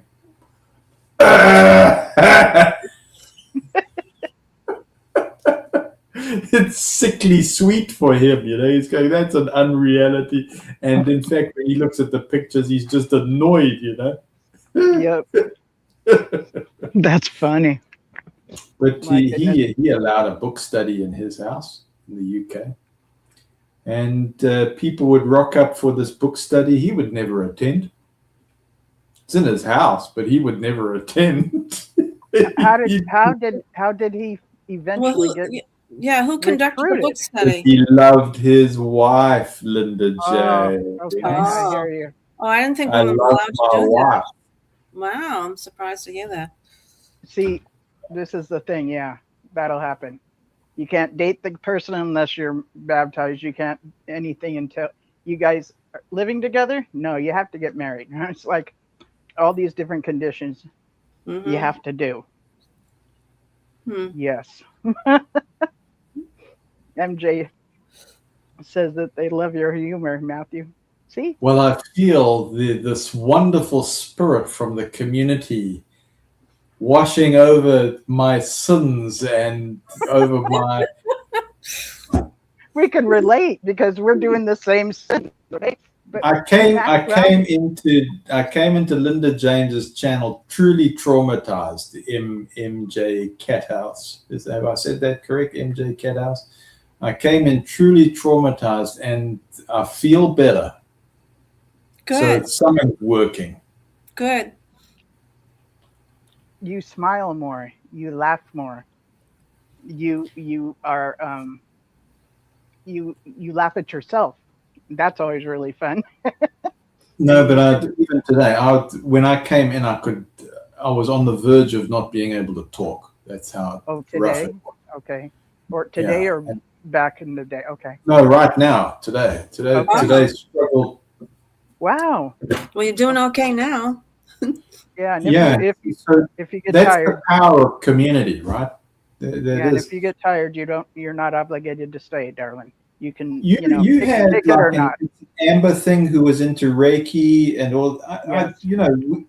Together we do generate these fields, right? We do generate, and maybe that person's Matt, you're getting into the weird sector. Well, the Amber Thing kind of recognizes it, and yes, she recognizes it all.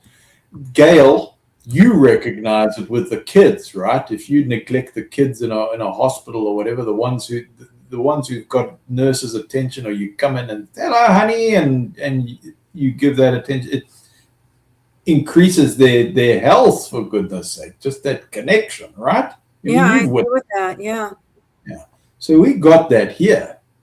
And how did we get into trouble, Linda James? I venture that you've probably got more intuitives and persons who are more in tune with these frequencies and energy and in the chat, who are greater empaths than the psychopaths who got into position of power.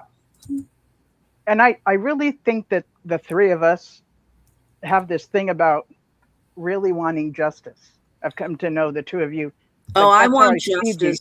I do. We are very about justice and about human rights, like, civil rights, the equality, stuff like, human rights. Like, we would be standing up for these things. I think we're all three united in those things. So yeah, and I would say we can't help but speak up for. I would say I sense that with a lot in the live chat comments. So I think of Purple there is bang on so often. I mean, wow. Dallas coming in and going, hey, this wasn't fair, or Witch Tower did this, or whatever. Yeah, Witch Tower. MJ Cathouse making comments here. Who else? I'm just wanting to acknowledge persons in the comments. Tori Swansiger. Who else have we got? Jay Mars is always like it. So we have a community, and if I'm calling out names and making you a bit shy, I apologize, but I'm trying to be more inclusive. Mage Grey Wolf, you're a great contributor. We've got great contributors who tune into the same kind of thing, right? I see that. It's gravitated that way, So yeah, it all works together. I think we've got persons who are very, Mama Bear also. We've got persons who are tuned into the justice thing here. This is why you've got this community. This is why you've got the statistics week by week, and you go, you know what? I look forward to this every week. There's a reason for that. And yeah, they try to rob us of community. Yeah. When I say at the end of my shows that this is the highlight of my week, I'm not pulling it out of my ass. I actually mean it. I'm not trying to, compliment that's not true. It really is the highlight of my week. I look forward to it every single week. This interaction is and I love the way when I get feedback too, it's confirming that what I'm committed to cause is actually happening, which is so awesome. So awesome. Yeah, I think everybody needs this kind of a platform. Because they know they're not alone, and we've all been affected by this. Some in varying degrees of being traumatized by them. But I think we're all being informed. We're sharing knowledge. We're supporting one another, and I think that's what it's all about. Is a platform where we can feel free to talk, because we didn't have that freedom as a JW. We were stifled, and we had to earn their approval, which I never bothered. I couldn't care less if I had their approval. They hated me, the elders. Wow, what an independent thinking woman. See, that's what your problem was. Oh yeah, they were never calling me either, but I kept my hand up until they did. Wow. Well, I'm glad you got the continental blood, Gigi. Like I said, I got a few names and addresses if I can send them your way. Yeah. And we say no more, Well, it's because they were intimidated by me, is what the sister would say, because of my knowledge and my background, and they were intimidated by that. But they used me an awful lot. I had several situations where I had to intervene. We had a young sister who was brutally raped, and her father used me to get help for her, and he didn't want anybody else helping her. It was a very private matter anyway, but he said, Gail Murphy's the only one I want talking to my daughter. I had another situation where I had speak. I spoke directly to this person, but he was having relationships with one of my. I'm telling you, God always let me know what was. And then I had a guy who was telling my other friend that he was an elder, and he was trying to pick up one of the 15-year-old kids. He was the president of the baseball association, and this particular person would go to the games because he was interested in one of the boys. And so he grabbed me, goes, "Is so-and-so an elder?" I goes, "Are you kidding me? No." So I turned him in, and oh boy, I never heard the end of that one. But isn't that amazing? You're supposed to be silent with potential perpetrators, or well, I wasn't letting this confirmed. go.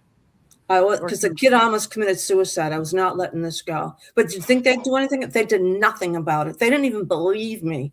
They talked to him separately away from me, and nothing happened to him. But he's passed away. So, but nothing happened to him. Nope. You know what you just said has stricken me with memories. They didn't even believe me. This was something I went through as well within the organization. I couldn't convince people of authority positions, my mother, the elders, whatever, that whatever they decided my intention was not. If they decided my intention was of, evil intent, that's what stuck. I could not convince them that that's not the case. Yeah. And just earlier this week, I came to a realization that somebody that I was in relationship with has done that to me for years, has decided what my intent was, and there's nothing I can do to convince them otherwise. And I thought to myself, okay, my mother's done this to me all my life. Why have I remained friends with this person, And evidently it was in one of those things that I did not come to realize yet, and that I'll be shedding. But I would get so hurt that they would think of me that way, that I could not figure out that this was actually intentionally being done to me to have their thumb over me, to have them in a higher position than me. And for me to, like I really wanted to convince them that the way they're saying I am is not the case. And I just saying it out loud seems ridiculous, but I was held captive with that. And I'm hoping that I'm getting over that. I'm hoping that I'm getting to a place where what really matters is how I think of myself, more so than anything. Very good. So it's hard to recognize things, but recognizing them means you get to do something with them. And I'm hoping to shed that. Yeah. Thank you, Gigi. Thank you. My family did an intervention with me when I left for good. And it was hard to hear what I was like. It was very difficult for me to have them say that I thought I was better than thou, that they called me Miss Goody Two-Shoes, and I didn't associate with them because they weren't a fellow witness. And boy, it was hard to swallow. But what they said, I'm probably gonna start crying. My sister said, "I'm glad you're back, Gail. I've got my sister back." But I didn't realize I was like that.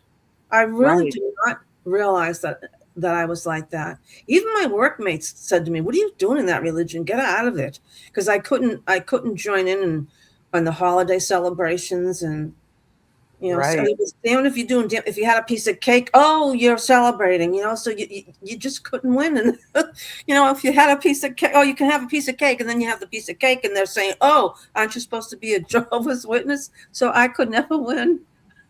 Yes, there's more to it. Yeah, sorry, Linda Jones. No, go ahead. So I was going to say, there was more to it. It was like the crime in JWs. If you want to commit a crime, have joy, have genuine joy on anything. Because even if you develop a friend, Gail, you develop a friend, you know what would happen? They would bust it up. They would try and bust it up. Because if you had any kind of genuine joy, it was like, no, we're going to shut that down. That was the kind of society or psychology of people that were there. If you found that there was a great magazine route or something like that, no, the elders have put you on another route. As soon as you got into a groove where you had some kind of joy, and that's why when I see somebody like Sheila saying there's dark forces at work, I think that's what it is. As soon as you start resonating genuine love or genuine joy, it gets shut down. And that tells you what's in control. It's something that doesn't want you working on those kind of frequencies. It wants you in this permanent guilt and permanent misery. And you know what? In the future paradise, that's when you can be joyful and you can have love and get married to the perfect mate of your dreams or whatever. You know, it's this kind of mentality that you cannot manifest any kind of genuine happiness right now. No, you can't. And then they tell you, but you are happy. I'm miserable. You are happy because according to Matthew 5, if you are persecuted and all of this kind of stuff, then and in this miserable state, it says you're happy. So, you know, it's this inversion that's proven with scriptural references, you know, that according to Matthew 5, no, well, you are happy. No, I'm not. You will be happy and like it, you know. Yeah. They're killjoys. That's what they are.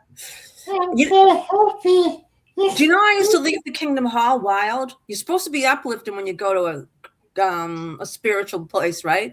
Where you're hearing scriptures and you're having talks about Jesus and all positive stuff. I would leave there wild, and I could never understand why I left there wild. I was angry. I had an attitude. And I go, what the hell's wrong with me? I'm just leaving the meeting. Okay.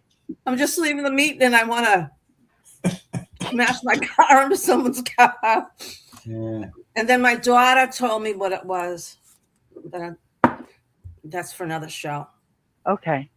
But she was correct because now I don't have that problem like I used to. Gail, do you make a good spaghetti and meatballs? Yeah, you're coming over? Yeah. I can mail you the meatballs. Whip it up. I'll give you my recipe. Okay. It's the same recipe the Sopranos use in the Sopranos series. Has it got thyme? Oh, God, no. Oregano. I don't like oregano on my meatballs. You're an Italian who does not like oregano? No, I don't like the flavor. What kind of Italian? What type of continental is this, Gail? I don't like oregano. Sorry, I'll only use a tiny bit of basil. I don't like oregano. Oh, okay. I love garlic and onions and olive oil, but no. Just measuring your Italian, you pass. Maybe on my pizza, I'll put a couple of flakes, but never in my sauce. Okay. Wow. Audience, this is an Italian thing, is why I was asking her. Oregano is an Italian thing, so this is. I know what it is, but I know you do. I know you know what it is. But I was explaining why I was questioning your Italianness. Okay. Me and we're judgmental. You know, we come from this judgmental society. We're just checking your Italianness here. Well, I fry my meatballs in lard too. That's an old recipe. No, but you were making me hungry. I was going to say, okay, well, Gail, that's the kind of family I grew up in. You know, food very important. Don't mess around here. Well, I use oregano oil. Interesting. Okay. I put in my water when I'm getting sick. I put a couple of drops of oregano oil in my water, and I drink it. And I told my doctor about it, and she was amazed. So I said, every time I'm going to get a cold or the flu, a few drops of oregano, and I drink that a few times a day, and it works. Oh, the oregano oil in your water? Yeah, I put a couple of drops. It's very strong, but it works.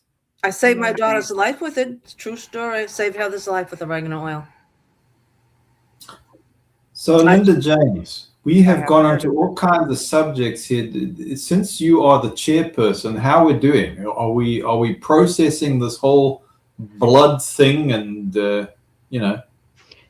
we are, and we're kind of just letting things flow. But I want to get to John because he has earlier in the comment section mentioned something about his father, and then a minute or so ago he said he's scared about the next update. But what I wanted to focus in was John. I thought he lost his father because of the blood transfusion. I have been corrected. His father did receive a blood transfusion and lived lived on. He has passed, but Oh. but I believe he got disfellowshipped. Is that what happened, John Mars? And I think John Mars was explaining it like he was feeling it disfellowshipped as well, or the family was. And if that's the case, that's a common thing.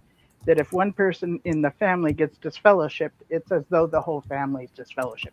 The whole family will be treated like the one who is disfellowshipped. It shouldn't be that way, but it is that way.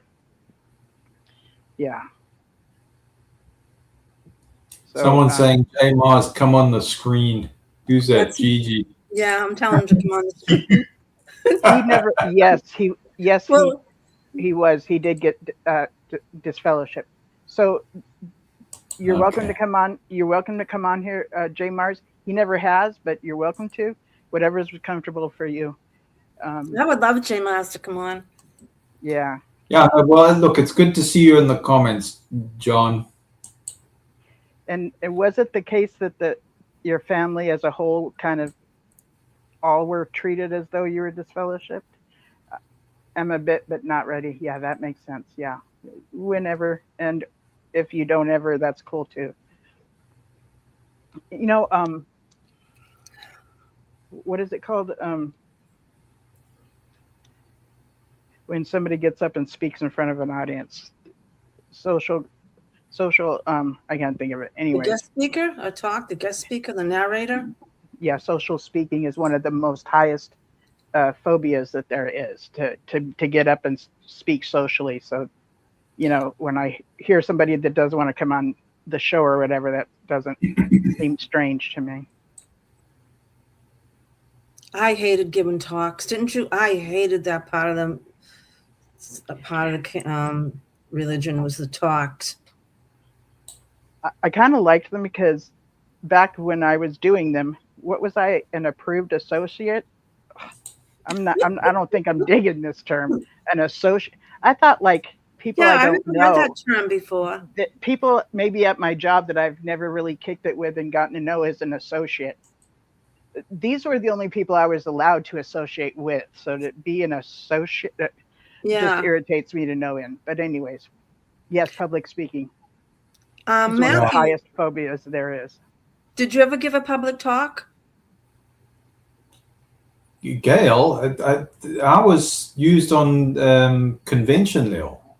Oh wow, cool! And the other thing too is I was a quiet, discreet consultant for writing desk. So I would look at the articles up until about a year and a half ago. I was going through articles. I could have told you what's coming up in the next articles in 6 months to a year. And I've got all of that correspondence. I've never deleted it. So, I mean, I was doing it in multiple languages as well. I was doing it in Tswana, Shona, Chichewa. Wow. I'm impressed. Yeah. Wow. Yeah, I was a convention speaker in Shona, the Shona language, on convention level. Wow. I was giving keynote addresses on convention level. Did I already ask you how many languages do you speak? Yeah, but I don't. I answered you. I said the English, and I would fake my way through the rest. Huh. So the way I used to do it, look, I would apply myself, but I'd never regarded myself as proficient in these languages. But they had me as an instructor for Shona language, and they would have me. Oh, yeah, I was going through. Where's all my stuff? They sent me the whole packages as an instructor for the Pioneer School, so I was on that level. So I was shadowing the circuit overseer. No, I was right on track, Gigi, right in the whole shebang. Wow. Did you ever come across someone named Tim Saratsky? Tim Saratsky. Saratsky, yeah, he was. He would go internationally. He was a photographer for them, and they knew he was a practicing homosexual. This is what I loved Tim. I really loved him. He died of a major heart attack, but they knew.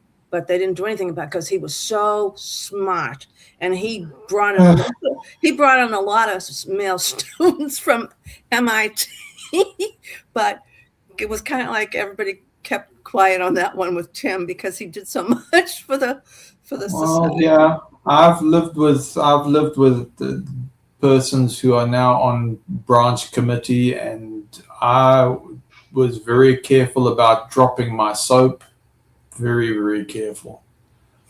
And I've lived with it and seen it all. So when they talk about Pillowgate, I can tell you this one.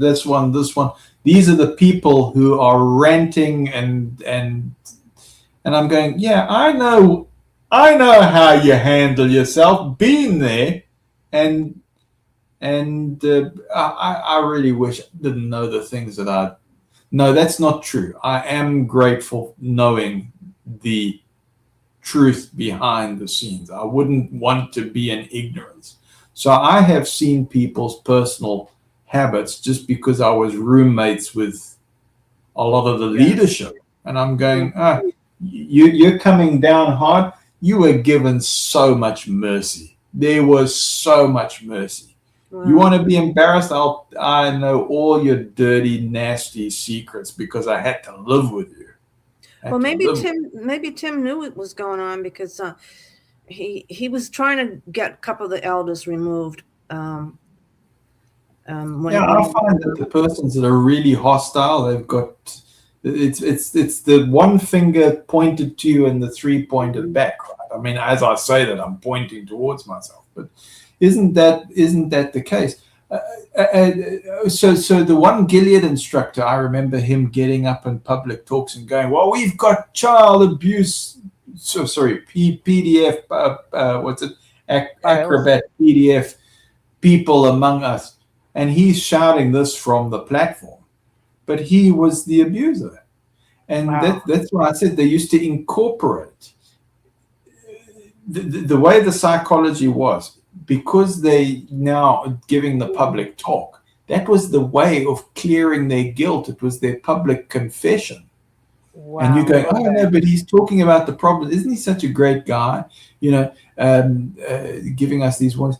No, he's offloading his guilt and going, no, I'm clear in front of God because I have confessed all my sins to the world.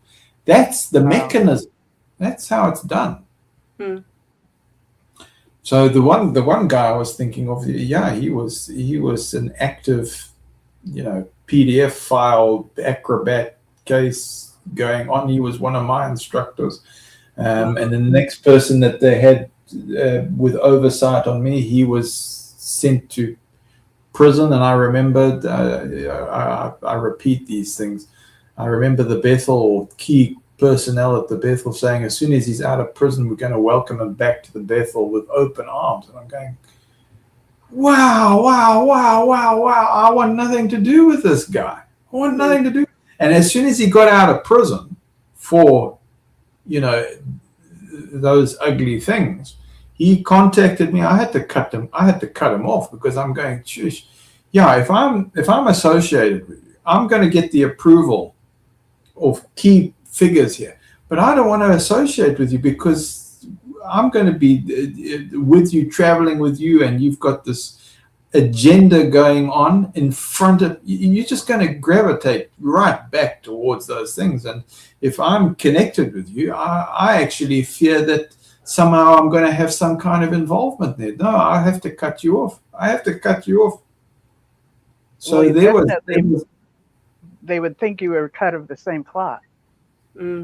Yeah, that's what I was thinking. I was going to by association. Yeah, I can see myself getting wrapped up in all of these kind of complicated. I can actually see I'm going to have to explain to people, why were you there on such an occasion, or why were you going? I don't want to do this. Don't want to bring that towards my family. We've been fighting this kind of thing genuinely and got into trouble for it. No way that if I know about it, if I'm cognizant about it, the stand is I'm cutting you off. I've got to do it. Yeah. And so this thing, I'm going to bring it up later. there's this thing where some people will associate homosexuality with PDF files, okay, like as if they go hand in hand. Yeah. And if you look into the studies, like actual scientist studies where they've done actual, testings and stuff, that's not the case. Okay. Sure. But if you look up something through Christian links, that is always the case. Okay. They make it as if it's married. It's another way of, gay bashing. And if you're considered gay, you're considered, you are part of the PDF file. So it adds this extra guilt or shame above it all when somebody is, struggling with knowing that they are gay and can't reveal it. So that's been on my mind lately. And Watchtower does this as well. So just that's not the case. And also too, within society at large, I've noticed that amongst MAGA or the diehard conservatives, not your ordinary conservative, but the extremist conservatives, they're out yelling groomer. They'll be calling people groomer if they're gay, or it's another way of calling somebody gay. Yeah. It's another way of name calling. And so associating these things is a way of, again, it's to add shame and blame and all this stuff. There was somebody named Matthew Shepard who was murdered, I would say, probably 30 years ago. And that was a sad case. And so along with this extremist side of conservatism, there's kind of a skinheads, KKK kind of thing. Yeah. And within that mindset, not only the gays are considered should be exterminated. Okay. So sometimes they'll get together in the back of a pickup and go out looking for them. Okay. So that they can just beat the hell out of them. Right? Yeah. So this happened to Matthew Shepard about 30 years or so ago.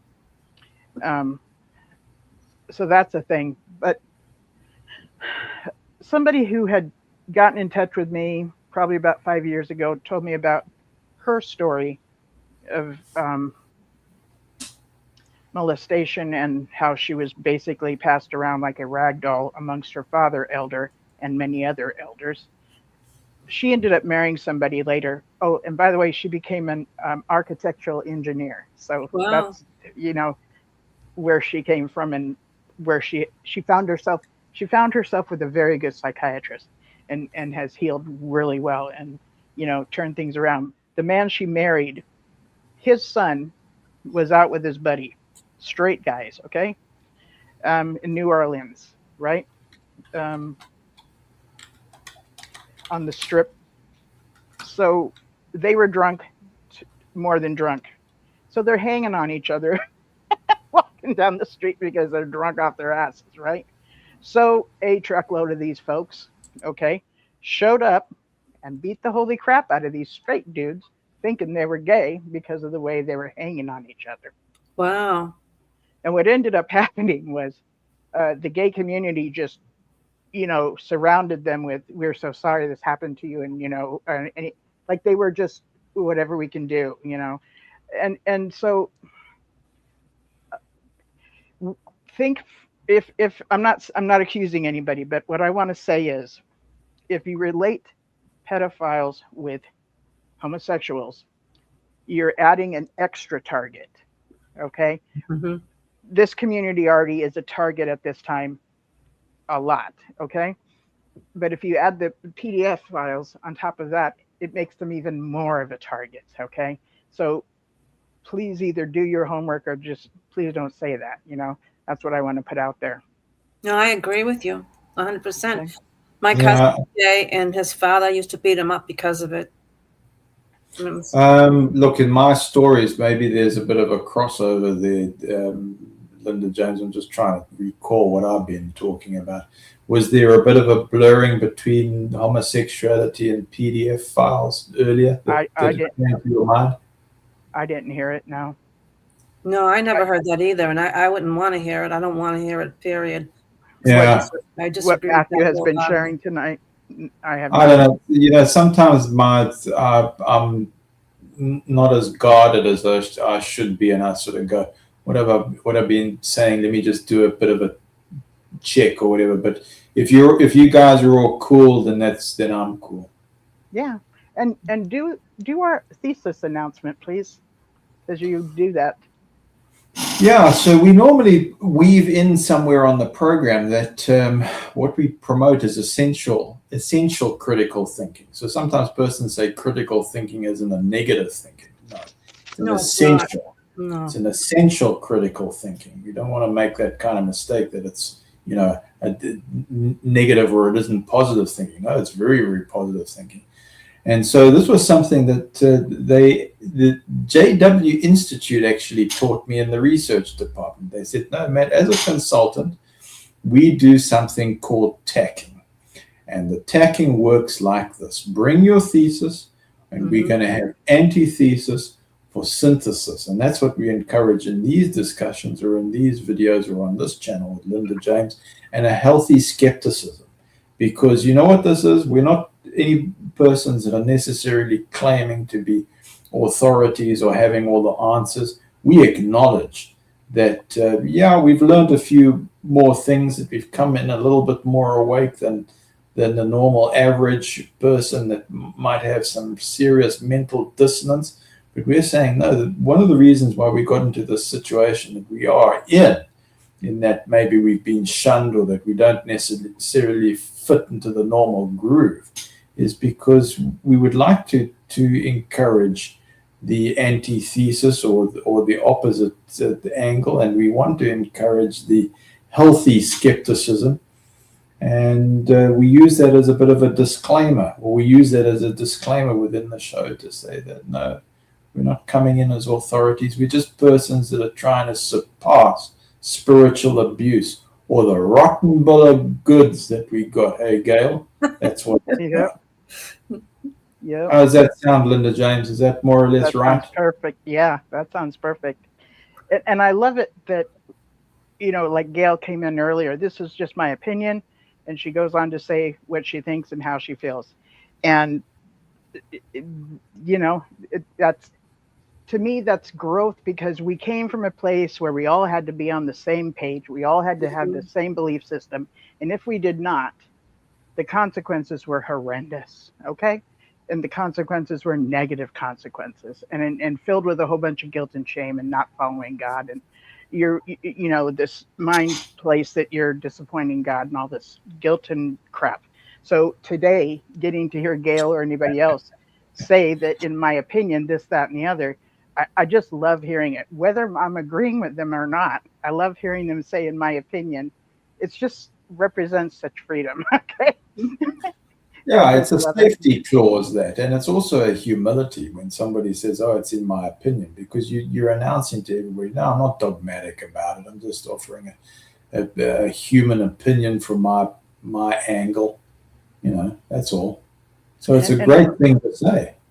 You want to know something? I adored Tim, and I was heartbroken when he passed away, because he struggled really hard with who he really was, and I loved him. He was wonderful to Heather and me, and I welcomed him. I actually trusted him more than I did the body of elders, to be honest with you.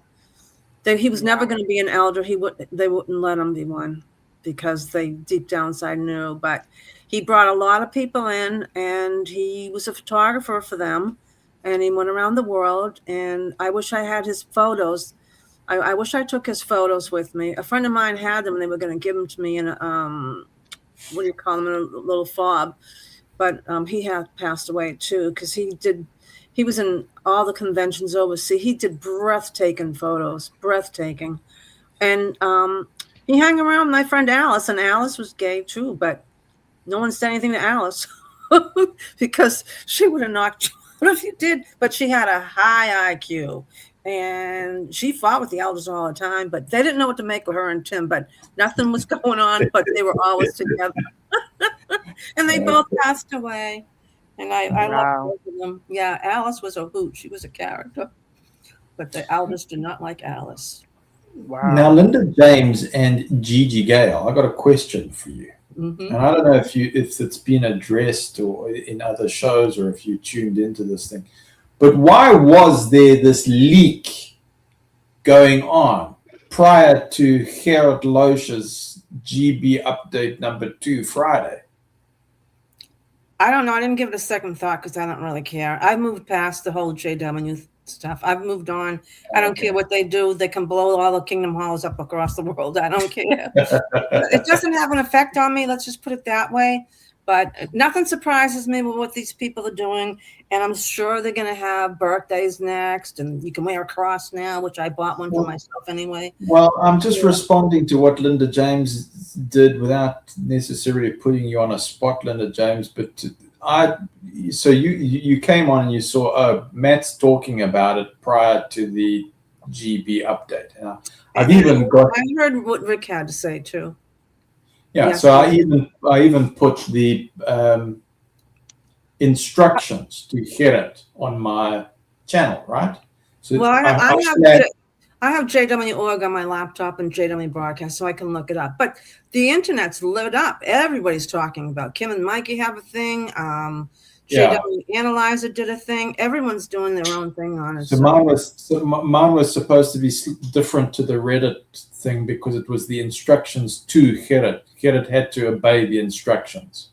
So he couldn't just speak off the cuff. He had to do according to the instructions and according to what was written out. And now, I shoved it on. Was that a JW Broadcasting talk he gave, or was he at a convention or assembly? Where did he give that talk? That was the governing body official update to the JW. Oh, okay, it's on JW Broadcasting. Yeah, okay. It's normally released, or it's normally scheduled on a Friday, but the leak with the outline with the instructions was being distributed in the branch at the branch level. Now, is it on JW.org now? I heard it was on JW.org now. So the way I handled it is I said, let's imagine this scenario. I didn't go, oh, this is definitely going to happen. So let's imagine this scenario. So now that it's happened, now that it's transpired, and now, and the other thing, as I said, if an elder is leaking this thing, I said, are you prepared to put that in writing? If this is happening, if this is going to be the thing, put it in writing. Otherwise, I'm not taking it up. Okay? Because there's so many of these things happening to try and find out who are the leaks in the branch. I'm not playing this game, not doing it. So I said, if this comes out, I'm going to say it's going to be, let's imagine. Linda James tunes into this immediately, goes, oh yeah, imagine if it happens Friday. Going, okay, you got why I'm doing this cautiously. But now it's transpired.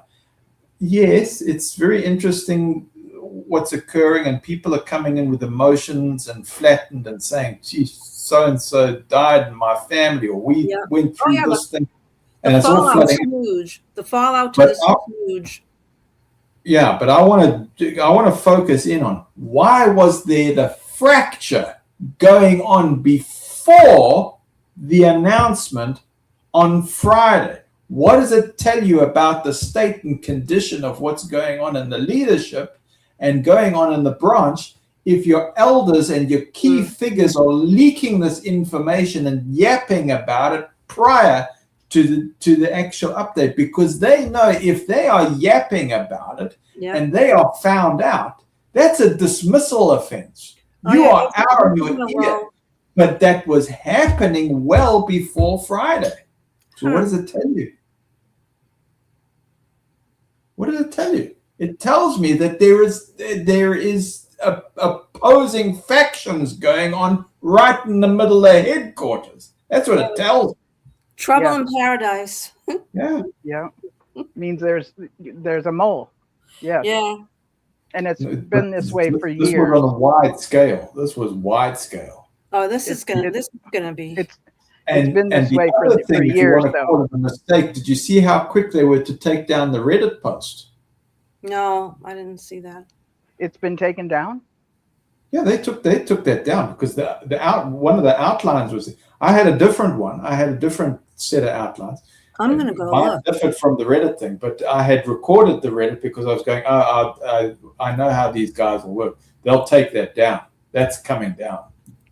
And sure as nothing did, but I'd recorded it already and said, yeah, look, one of the ways I deflected was saying, okay, the plausible deniability is it's already hit the internet. So don't worry if guys feel like they're getting tracked or whatever. So this thing is so widespread, you can call plausible deniability because it's already hit the networks, the various networks was already out. So you kind of covered.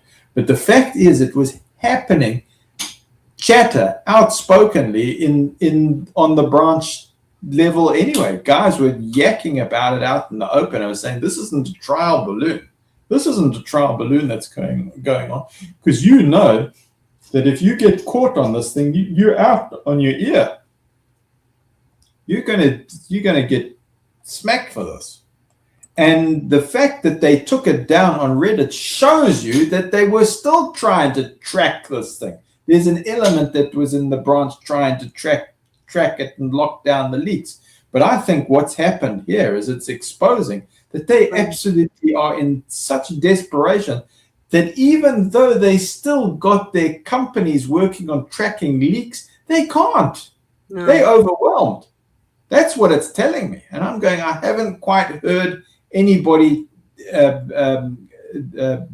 tackling this one. But it's telling me what the condition is.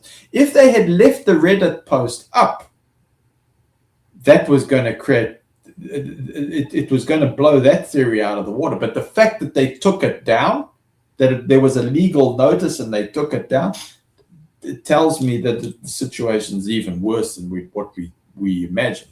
Are you following my logic, or am I sounding confused and crazy? I just went on JW.org and his video is there about the blood issue. It's on JW.org, the video with Loesch talking. Yes, no, that's fine. But the Reddit posts and the fact that there's fracture going on in the branch, that there are people just leaking on the scale that they are, because they're not happy about it, because they still attack the social media posts, certain posts which release what they would say is copyrighted information. They took it down. They took down Reddit where there was the transcript that was ahead of time that said this is what Loesch is going to say, word for word. Loesch wasn't. That came out, Gigi, on Reddit before Friday, so it got leaked. Okay. That's what's going on here. There's a lot of PMOs in the religion, so and there's a lot of whistleblowers too. Because Kim and Mikey have a guy, Atlantis, that comes on and tells them everything's going on. Atlantis has passed. Atlantis, yeah, he passed. Atlantis has passed, and unfortunately, he used to tell them everything. But you see, what they were doing is they were also doing theocratic warfare with like XJW or Survivor JW or Emergent Community, trying to put you all against each other to smash it up and go, oh, let's create a jealousy thing, or let's create a competitive thing. That was all going on, and then releasing bogus information. Like there were certain things about Trump and Jehovah's Witnesses, and they thought, oh, that'll be sensational, but it's just bogus. It's nonsense. Yeah. And when they've now gone into their networks, and you've got various ones now trying to get ahead of the information with the most sensational video for views, because that's what their motive is, they're just going to blow themselves out of the water. They're going to destroy themselves. That was part of the strategy as well. Is JW Facts. Yeah. So they would have loved nothing better than JW Facts to get hold of some sensational information, only to fall flat in their face because they've lost credibility. They've absolutely done that. And one of the ways that they can say, oh, well, we're not malicious like that. because we've hired a third-party company to defend the organization. So we can also claim plausible deniability there. If somebody like Rick Farron says, "Oh, I've got drunken Bethelites," they can say, "Oh no, it isn't. It's a third-party company. If they play dirty or whatever, we can deny that. We hired protection. We're allowed to hire a security agency to protect us. There's nothing nefarious about that." Although with Rick Farron, I actually think it's not something like that. I actually think it's somebody who feels slighted, or that came in with maybe it feels that they didn't quite get on with Rick for one reason or another, and is trying to sabotage from the inside. That's more like it, because I couldn't trace that to Bethel necessarily, although I don't rule it out as well. Rick's got his reasons for sticking to that idea.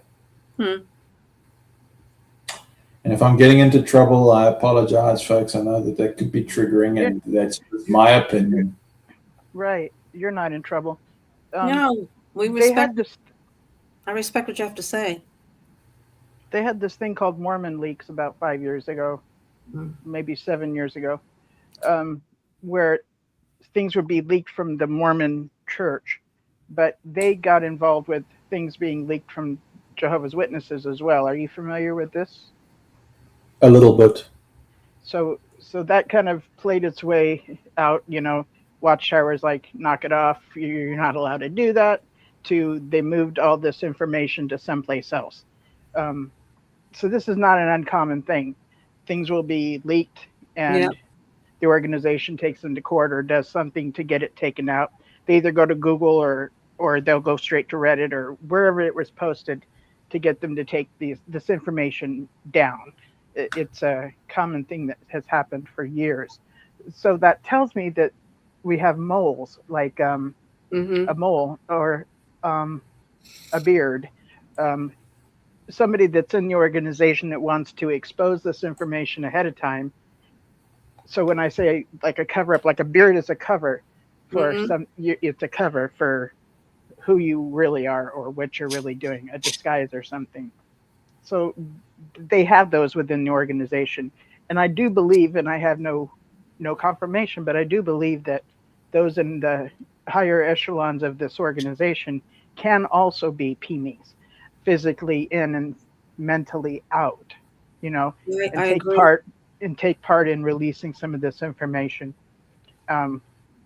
My family of origin that I grew up in, my mother and father and sister are still part of this organization.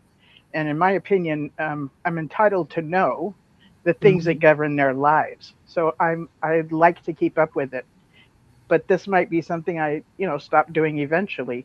And being part of this, ex-Jehovah's Witness community, it's something to support people, to help them function into, to assimilate into society at large, to be of support to each other during this time of it feels like we're flip-flopping, because it's just a awkward stage that we go into.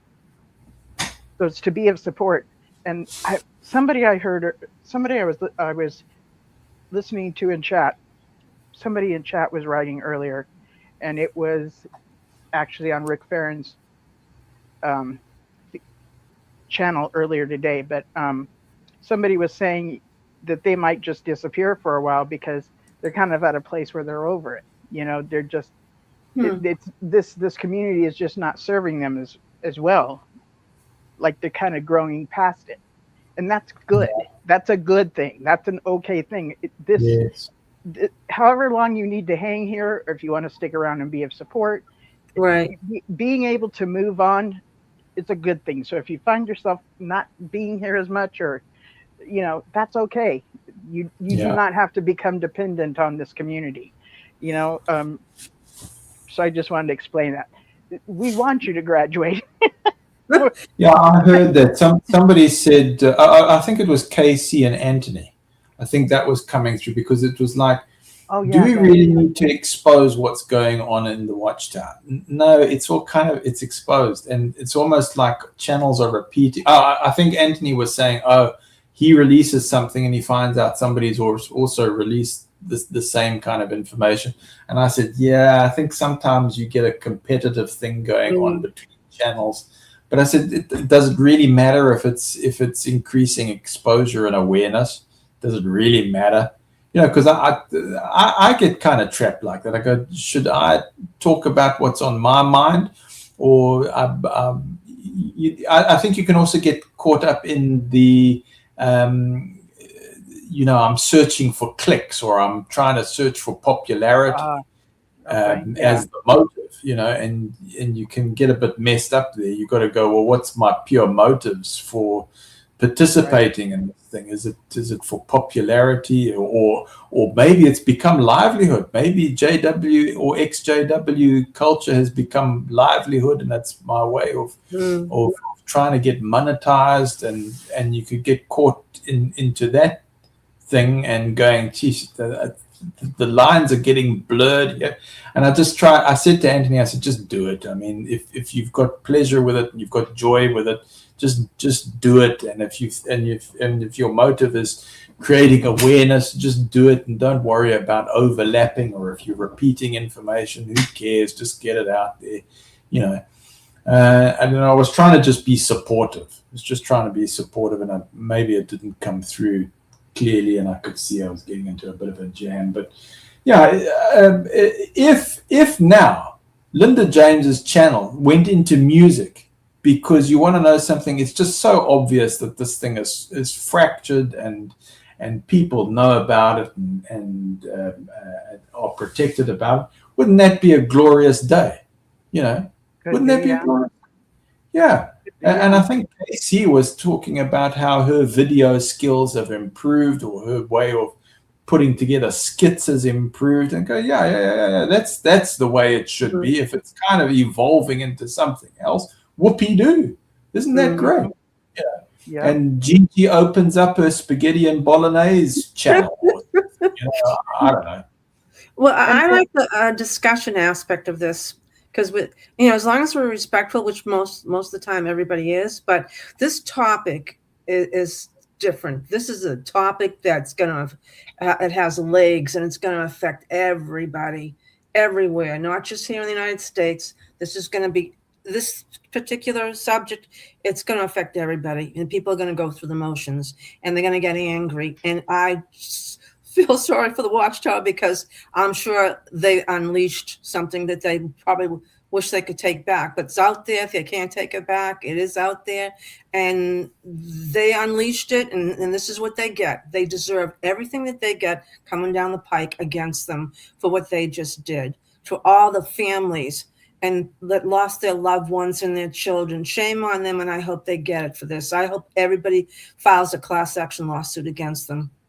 And they don't let this go.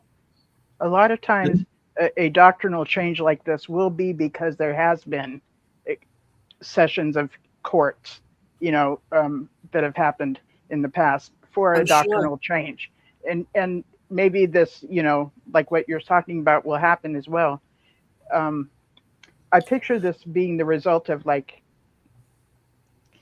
advisors. Because this was not something they would naturally want to get rid of, I don't think. But advisors and the way that they're wanting to present this organization to society at large, as though we're blending in with society. See, they like to say that they blend in with society at large, but they really don't. We really don't. So they have to make adjustments as time goes by. Otherwise, they look like the odd person that's still dressing like in the 50s, right? So they can't stand out like that with, these, this. So I think they're getting rid of this blood transfusion doctrine slowly but surely. And I think advisors might have even suggested it. Yeah, but I think they shot themselves in the foot with this one. Possibly. Another thing I wanted to talk about was monetizing your channel or not.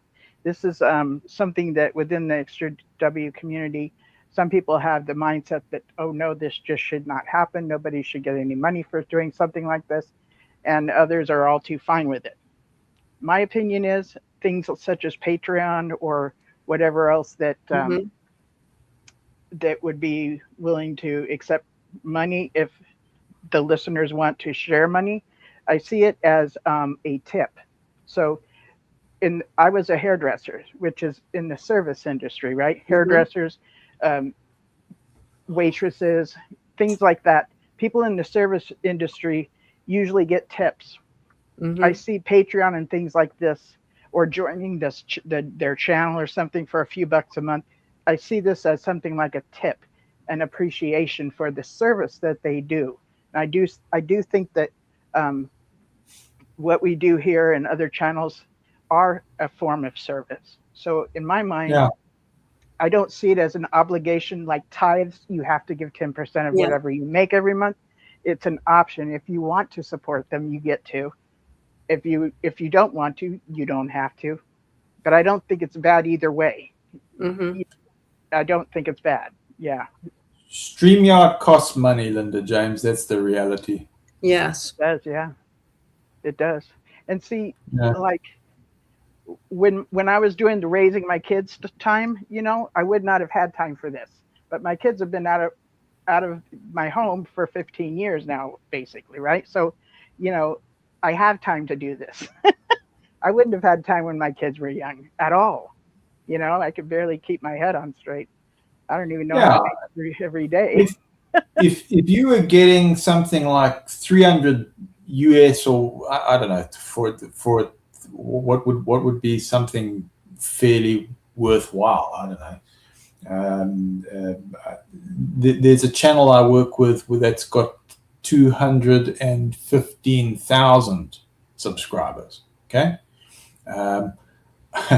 There's another channel that I'm involved with that's JW, and I'm still an editor for that. I don't necessarily post anything on there, but I'm an editor, and I see people get joy from that. And you go, geez, Matt, how can you be involved? Look, it's just one of those things that happen circumstantially, right? Okay. And anyway, so I see that the one with 215,000 subscribers is not monetized. It's not, or it wasn't monetized for a very long time. Wasn't, and it could bring in huge. Yeah, YouTube pays good. It could bring in huge. My granddaughter is TikTok famous. Really? She bought a big screen TV for the family. She just bought her own car. A used car, but her own car. And she's just looking pretty. Okay? On TikTok. Yeah, TikTokers make good money too. They make good money. She also like sells eyelashes and makeup that she uses, and she gets on there every night talking to her audience and treats them well. And I've also noticed she's not conceited, and she'll get a ton of compliments, right? Wow. And she does not act like she's hot stuff. She's like they'll compliment her and she'll compliment them right back. She's got a very good view of herself, even though, in my opinion, she's. Does she show you how to put the eyelashes on? I'm just curious. I don't think she showed how to apply them, but she showed her regular eyes and then the eyes with the eyelashes on. And I'm going to have to give her a call because I have not been able to master this eyelash thing, and I want to. Yeah, I'm be interested. When is she on? I don't know. When is she on TikTok? I'm not going to reveal who she is. If Linda James suddenly went on to eyelashes and right? what's in hair care products and all this, and Gigi goes into meatballs and spaghetti. You don't have to tell me who she is. Does she have like a nickname? Does she have like a nickname? You're really I might tell you privately, but I wouldn't be saying it here. Yeah. All right. What did you say, Matthew? Matthew, what did you say? I said you're real fishing there, Gail.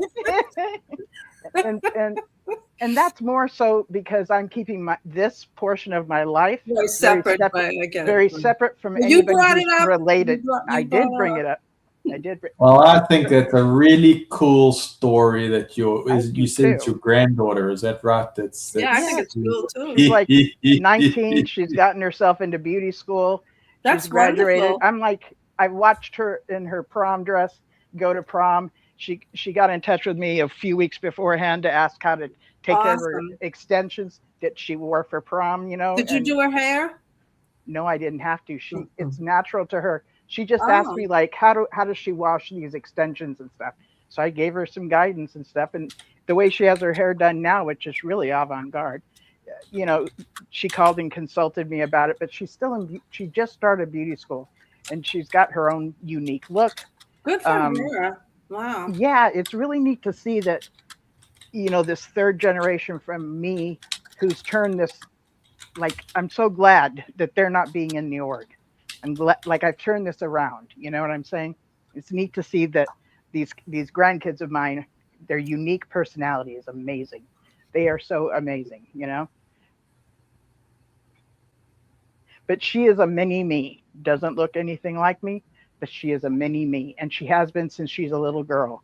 Like, she's Nice. a total little performer, and she doesn't have this mindset like, oh, look at me because she wants to be viewed. She's like, you got to watch this, and she'll look at you and she can tell you're going to enjoy it. Like, she can't wait to do it to entertain you. That's her mindset, you know. Good for her. That's great. That's a good story. Thank you. I really wish that more and more of these good stories happen. I really wish that if Linda James went into a hairdressing channel, or it sticks with this, or whatever it is, Put eyelashes. or Gigi, if you go in and we start getting these really, you know, things gaining more and more traction, that would be phenomenal. That would be really great. Now I sort of sense that something like that's gonna happen. I sort of think we're on the right. We could do a makeover show. Yeah, that's good. And I've started a few shows like this, which, you know, I don't have any makeup on, just doing my makeup. And, you know, as I go along, I'll just mention how I'm applying it and why. And, you know, I love to do these kinds of things. But it's also kind of popular in other videos like mystery stories, and like people will just do their makeup as they're telling a story, and you watch them, you know, evolve into this totally different look, but it's still them, you know. I remember sorry, go ahead. I used to sell this brand of makeup called Trucco. I believe it's Italian for trick. So putting on makeup was considered the art of illusion, you know, but it's really more of a compliment to make your eyes stand out, to make your lips stand out. So it accentuates what you already have going on. And then, so just learning how to do some basics is good. That's all. Well, Linda James, in my world of imagination, I've got this idea. I sort of come to you and say, Linda James, please do a makeover for me. I want to be the rock star, come magician performer or something, and I want a good set of hair or some kind of weave to wear or headpiece or something. What can we do? What do you got in mind? You know, I want to know what you look like without your beard.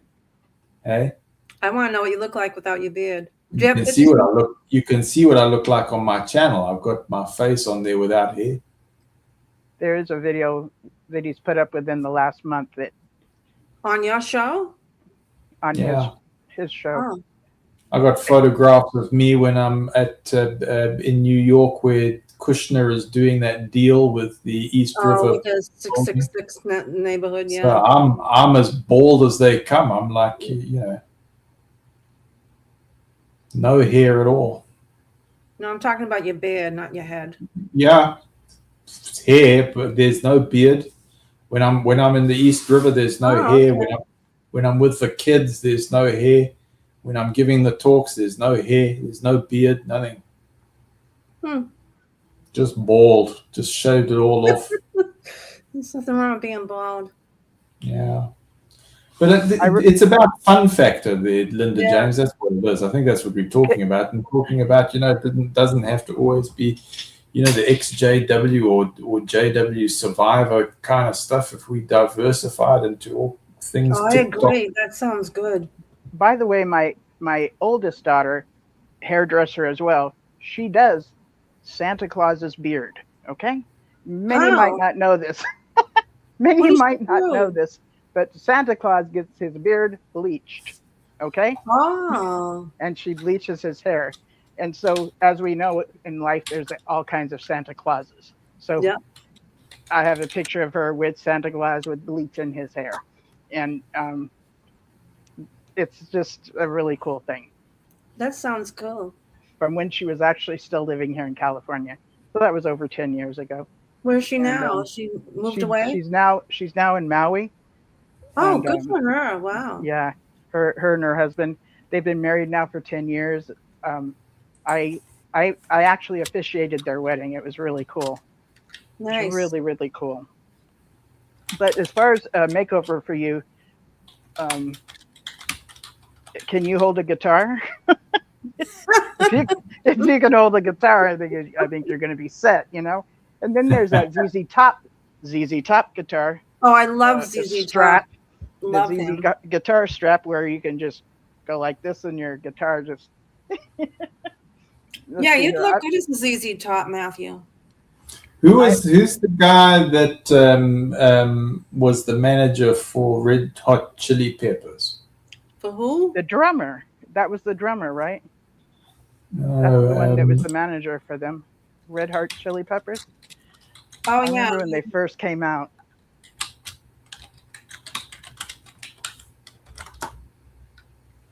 Rick Rubin.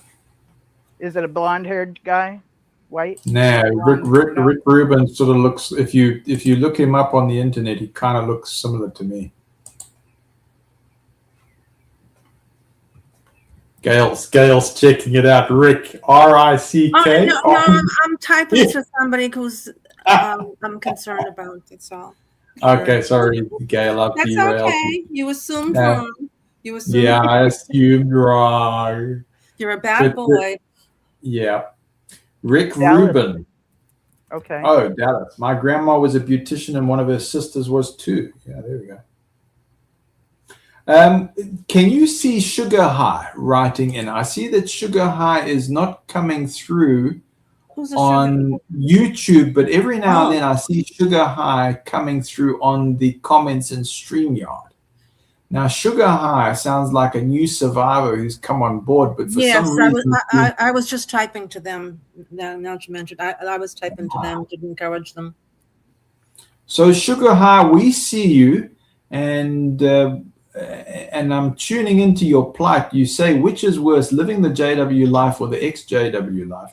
I encourage everyone here to disregard the JW life, period. Well, there's the abusive weeds in there, which we focus in on. But Sugar High, I have been seeing you chipping in every now and then, but I think what there is there's a bit of a technical difficulty because Sugar High, I don't want to put you too much on the spot, but if you don't mind, I'm going to read out some of your comments. You say, I am hurting now, been DF for years. Please send me encouragement. All love to my ex-JWs. Oh. Yeah, I'm not seeing her either, but you are. And you know what? I see her too. You do see her? Good. Yeah, So I was actually typing to her. Okay, this makes sense. So this is a very lonely place where you're at, Sugar High. And thanks for sending the encouragement to us. Being disfellowshipped, what they want is for you to have no one around you. Right. Okay, they want you to have no community. Disfellowshipping associated with the shunning is a form of punishment. Mm-hmm. And if you've been a good follower, you will not have made any friends outside of the organization. So when they have it to where none of the followers of the organization will be your friend, then you have no one. And that's a state that makes people so depressed. It's really bad for the psyche. Really bad for the psyche. So this thing you're talking about, that you're reaching out for support, it's normal for you to be feeling this devastated. Mm-hmm. But the more you find yourself being able to make friends, the more community you're going to have. Oh, John says do a Friday show on hairstyles. Conspiracy. Is he going to be a All right. model? Ask him if he's going to be a model. I don't know if it's appropriate to say, but Linda James, thanks for coming in while I was experimenting with live streaming. Oh, that's right. Yeah. Was that was Friday? really- I can't remember. It was a bit of a blur. And Thank you. Okay, now I see her. Thank you, everyone. Seriously. There she is. Sugar High. So glad that you chipped in there, because I was going to say I hope you still do keep up with your comments, because there's some kind of technical thing. I can't tell you why it kind of filters these things out. It's not anything that we're doing our side. So Sugar High, here's another thing to think about, and no pressure, but maybe come onto the show. Linda James does put it in the StreamYard link. You don't have to put your face on. So if you're finding that somehow you're getting filtered, or that we're not necessarily seeing you, it's not a deliberate thing. There's probably just a glitch in the system. But try and reach out in the comments, even if it's after show. Put something in the comments so that we can see you present, and we'll do our best to look out for you. How does that sound? You just do what you feel comfortable with, but I'm trying to say just continue persevering, and we'll continue to try and look out for you. Yeah, I like that. I like that. Okay. That was nice. And this is what'll happen. People will kind of cling on to certain people. I don't know why it happens. And the present ex-Jehovah's Witness, when there's somebody new comes around, they kind of just cling on to them, and they're very protective. Like, they want to make sure nobody's going to screw with you. Nobody's going to make mean comments to you or anything. They're like a big brother or big sister kind of personality. They just kind of keep an eye on how people are treating you. So you might see some of that shows up too. So it might feel like stalking, and if you don't want them around, tell them so. Okay, we've got a reason why it's not coming through on the normal system here. So Sugar High is connected to the Fixing My Faith side. Okay. So this is streaming on two different channels. One is called Fixing My Faith, and then this channel that I'm on is called Apostababe Linda James. Most of the chat from Apostababe Linda James, it will show up here in the chat. But the people that make comments over there on Fixing My Faith, it's not guaranteed to show up in the chat. So I'm actually surprised that if you made comments, we even saw them. That's amazing, actually. Yeah. Yeah, that's amazing. Yeah. And it's a weird stage when you're starting to hang out with people that are previous Jehovah's Witnesses, because we were indoctrinated that those people, were evil and went and joined the devil. But just kind of hang out in these different places and see how you feel after a while. At first, it's very like scary. Like your heart will beat out of your chest. That's a normal thing, and that's from fear indoctrination, and it's been in fear induction. Wow, I'm not privy to different live streams. If you're watching at Fixing My Faith, if you can exit and then put into the search engine Apostababe, APOST. Well, it should be showing somewhere. My name's right there in the screen. Yeah. If you can look up Apostababe Linda James, and then there we go. Thank you. It'll take you to this channel. But still, we're seeing your messages, so that's cool. And see, Fixing My Faith streams this. You rock, Matthew. You rock. Streams this on their channel as well as my channel to promote me. It's because I'm not really big into, like, I don't do a whole bunch of work to promote myself. I'm more like, I'm letting this happen organically, but I don't make it to where I commit myself to however many videos a week, or I'm going to do every single subject, because I know sometimes I'm dealing with clinical depression or I have a moment of whatever. So I leave a lot of room open for who knows how I'm going to feel. Who knows? So, yeah. And then if you want to join us, you're welcome to. And like Matthew said, like when you come on here, like, let's see here. I can push on this video thing and it just shows my profile picture. But if you came on, being that you haven't put up a profile picture, if you haven't, it'll just be kind of generic looking, but it'll have like that circle with like this generic shape of a person, and it won't show you. Then you can just share verbally what's on your mind if you want to. And that's up to you if you want to talk about things.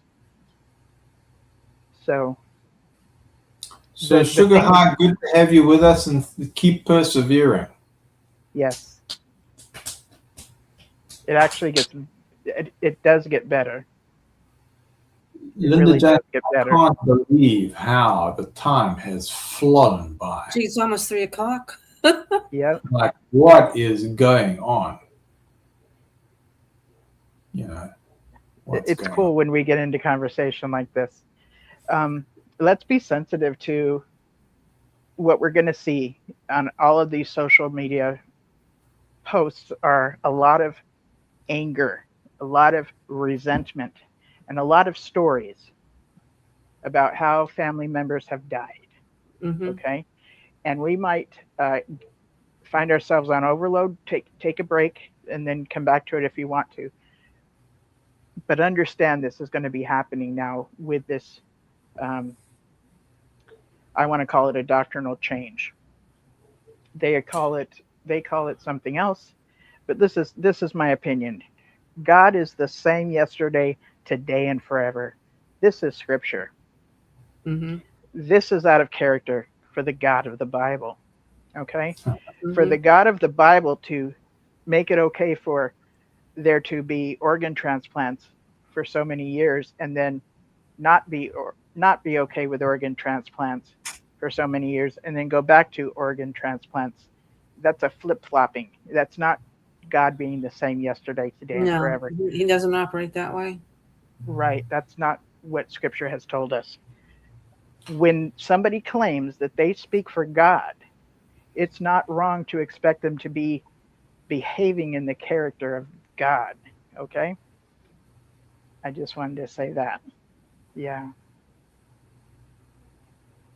Linda James, I feel like there's, we might not have perfectly come out with all of the things that necessarily had to be said on this particular issue, but I sense that somehow whatever potential is there that was negative, a lot is being diffused right now, just by our connection, just by our presence.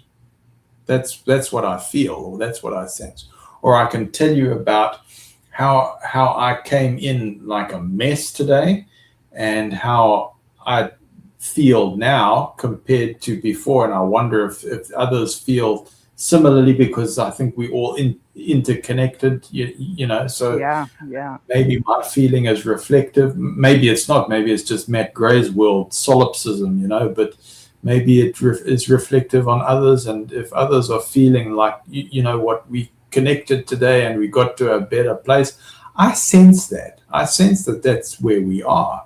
I also wanted to say, well, maybe during the course of the week, maybe we need to open up in various forums, or I don't know, various streams or whatever, and just connect and be present. I say to my psychologist pal, I said, tell me, what's the best way to actually contribute towards the survivor community? What's the best way to do that? I said, am I right that it's just being present? It's not necessarily coming out with the most profound script or anything like this with great diagrams on your screen. What is it? And he says, yeah, be present and try and promote that somebody is able to speak their truth. Just listen. What are you saying?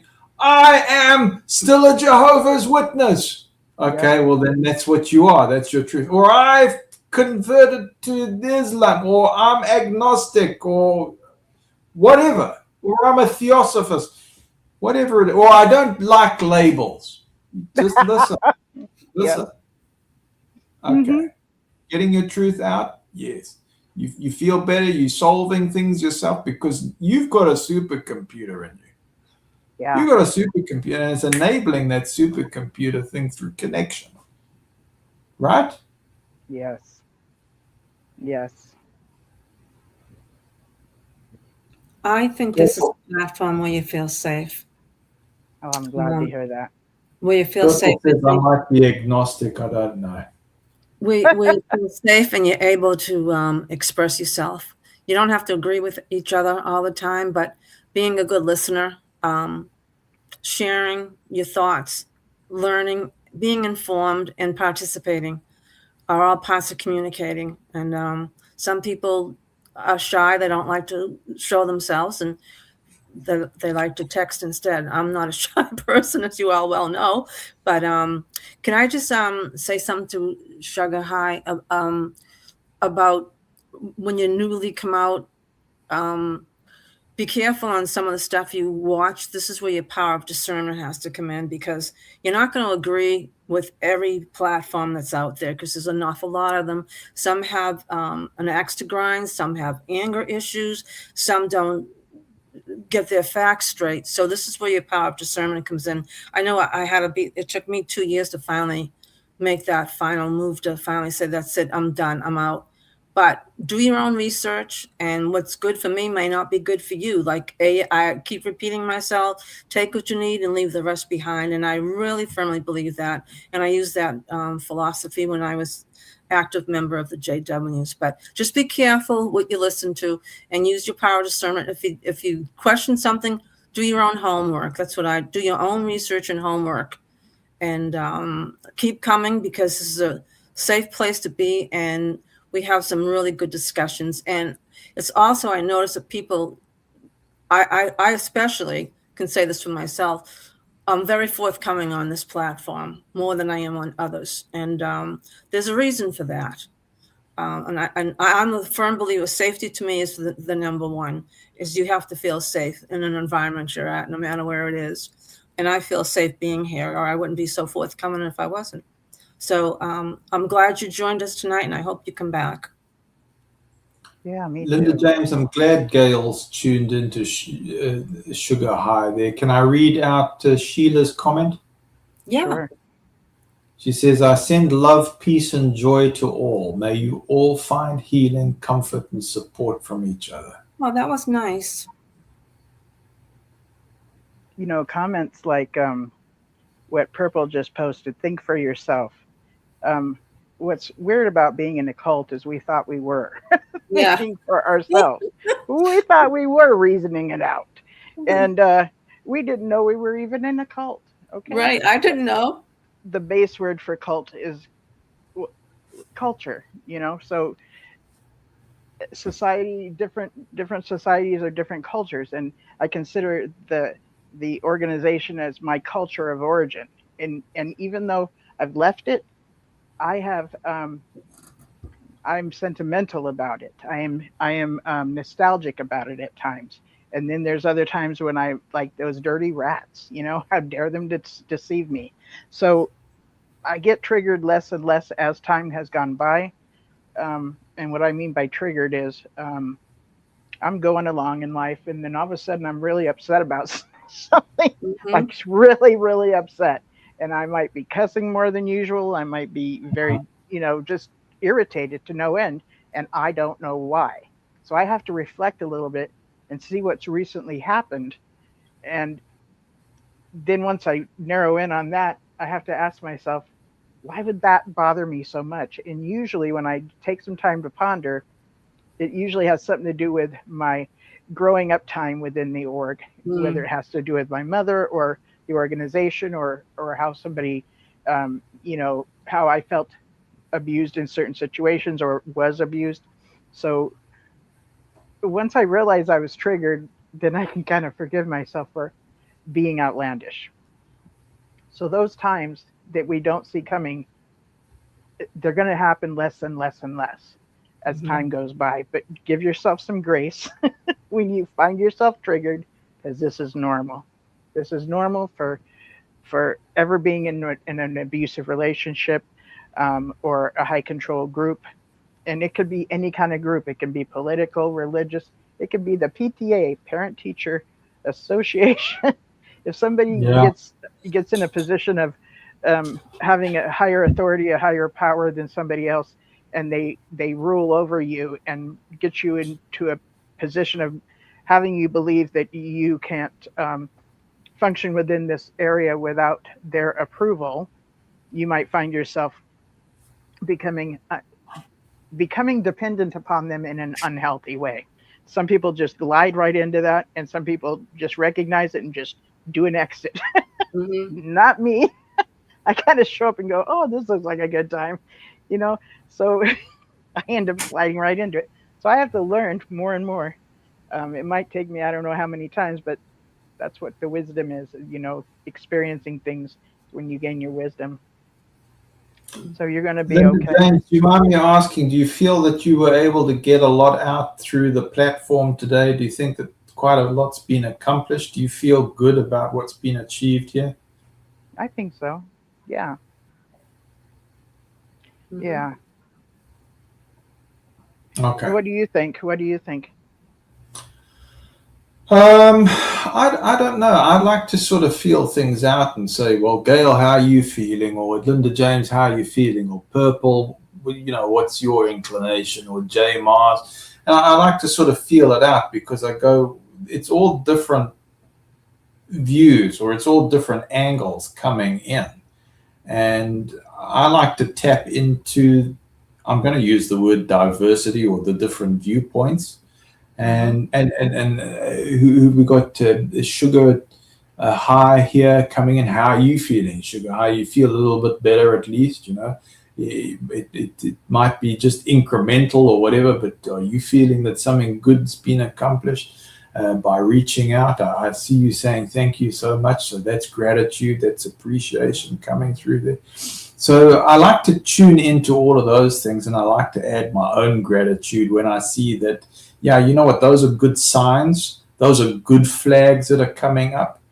And we also need to differentiate between this high control religion and cult and the abusive side. You've got good cults, you've got bad cults.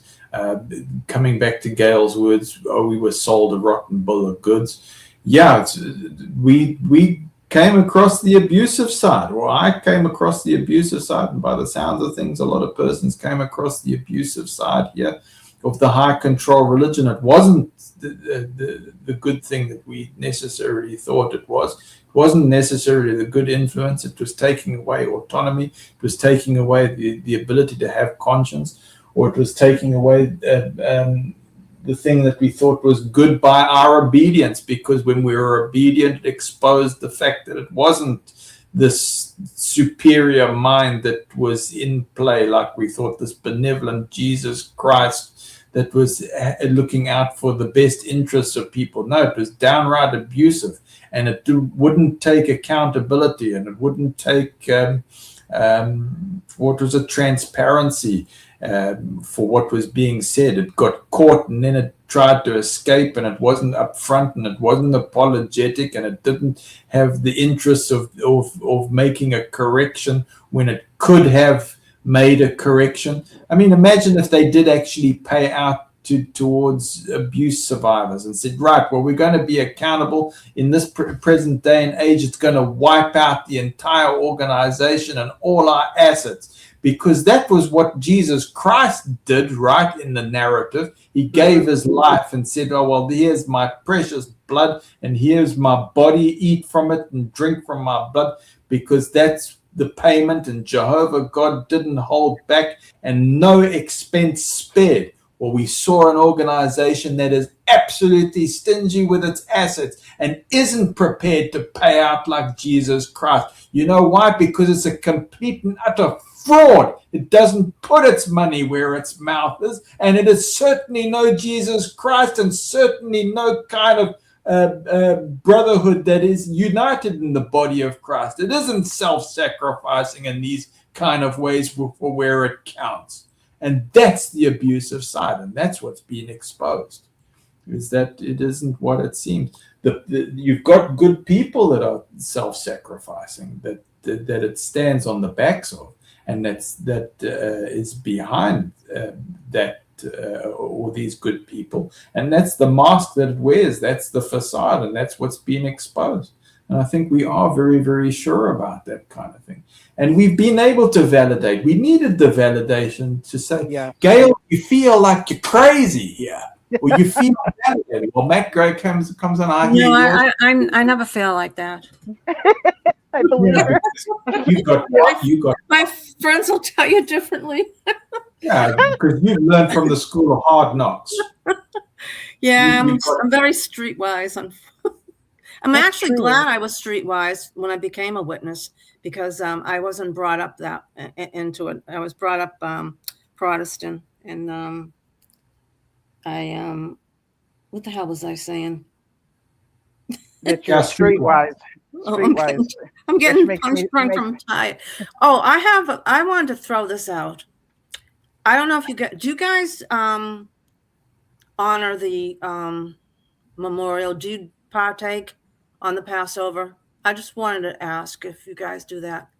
I've been doing it. I did it last year. My brother, who hasn't been to a Kingdom Hall for ages, he made phenomenal unleavened bread. Really?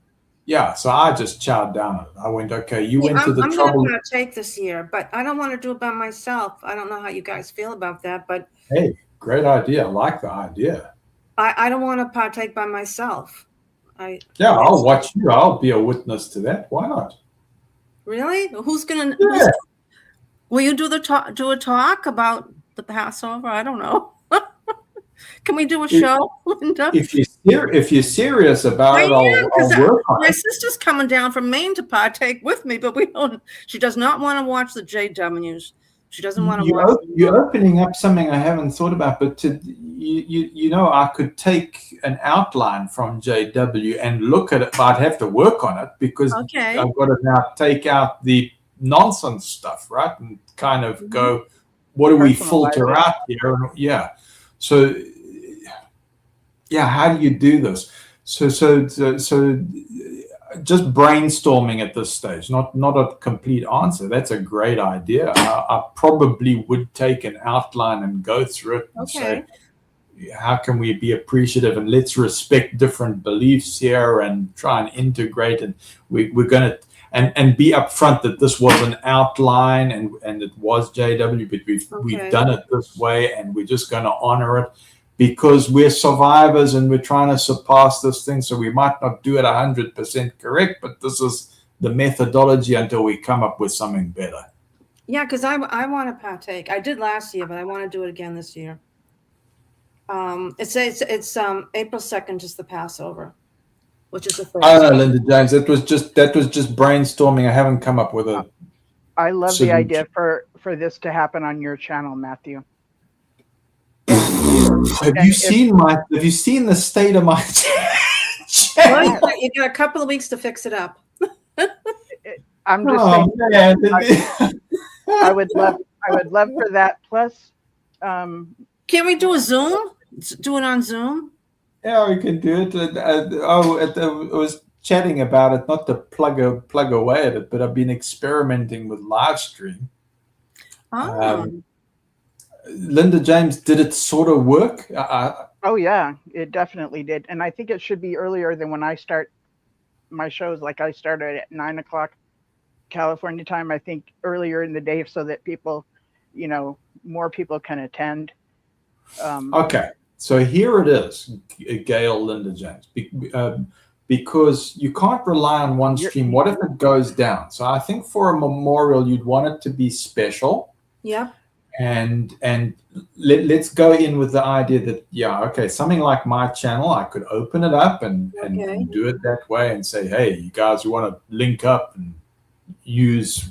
I saw that Video Ninja worked well. We had XO just get onto the channel. It was like, I said to him, how'd you do it? And he said, no, I just clicked on your link and it worked. And I was like, okay.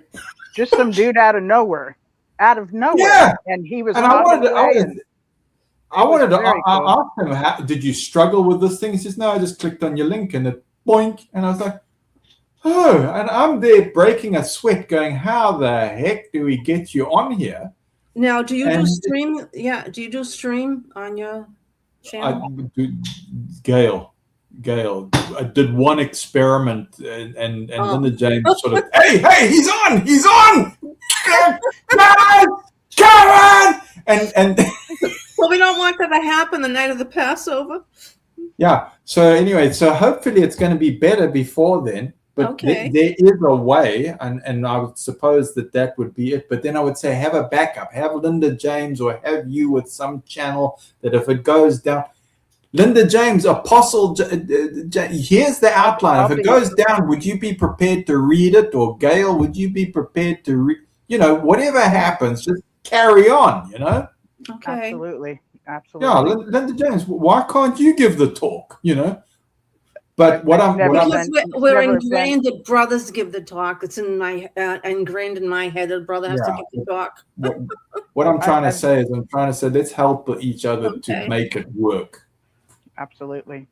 Not putting you on the spot or anything like that. But whether we are a believer in the God of the Bible or not, for those of us that are previous Jehovah's Witnesses, being that we have been forbidden to partake, this is kind of a realm of freedom, a realm of liberty that we get to if we want to. That's my opinion. But what do you think, Matthew? Should it only be people that are believers, or what are your thoughts? Doesn't matter. I'm eclectic. I embrace theosophy. I'm a Greek. I'm a Jew. I'm a Jew. I'm none. Yep. I'm all things and one. We all should partake, aren't we all supposed to? If it feels comfortable to you, yes. We were taught that we should not partake what's the word? Unless you were one of the anointed class. Yeah, unworthily. Okay? And being able to partake because we are worthy is a pretty amazing thought, Yes. Well, I invite you to the memorial this year of 2026. and somebody said nothing wrong with your channel, Matthew. Sheila, you are just, excuse me for saying this, you're a doll face. Thank you very much. Oh, isn't that sweet? Who said that? That's Sheila. So okay, I'm not. I've got my rock music. I've got my art. I've got my crazy stuff, and I'm just gonna leave it because you know what? That's Matt Gray. Come to the memorial 2026. And right, April 2nd for Gail and I might be a different day than for you. So you tell us. Yeah, we were trying to synchronize. Maybe I just leave the live stream on all day and repeat it. I don't know. Maybe that's a way to do it. And whoever comes on, and I see, we've got a few. Well, let's begin the memorial today for you in your time zone. Oh, and that's there'll good. be another one later on in the day, and there'll be another one. Why not? Interesting thought. She'll be drunk by the time Oh, hey. Well, then I'm full of the Spirit. But by the time you get everybody's talking. I'm full of the blood of Christ, the vine, which came from the sun, and that sun energy came into the vine. It's So you like that idea? Good. I'm glad you're in. I'm glad. Geez, the things that happen on this channel, Linda James. Yes, thank you, Gail.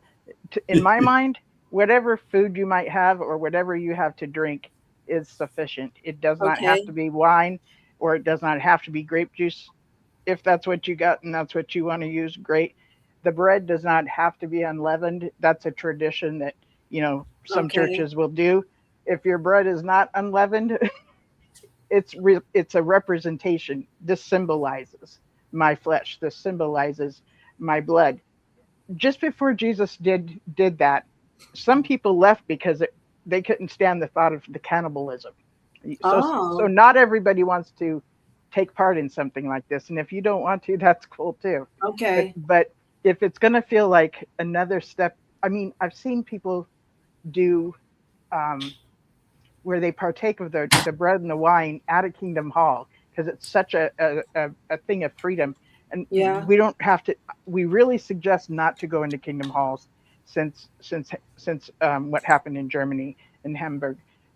It really scares the followers now since there was that terrible shooting. So yes, we don't go visit Kingdom Halls to say if you go to jw.fax or anything like that. We just don't do that anymore. So to me, opening up our channel to do this, I love the idea. I love the idea a lot.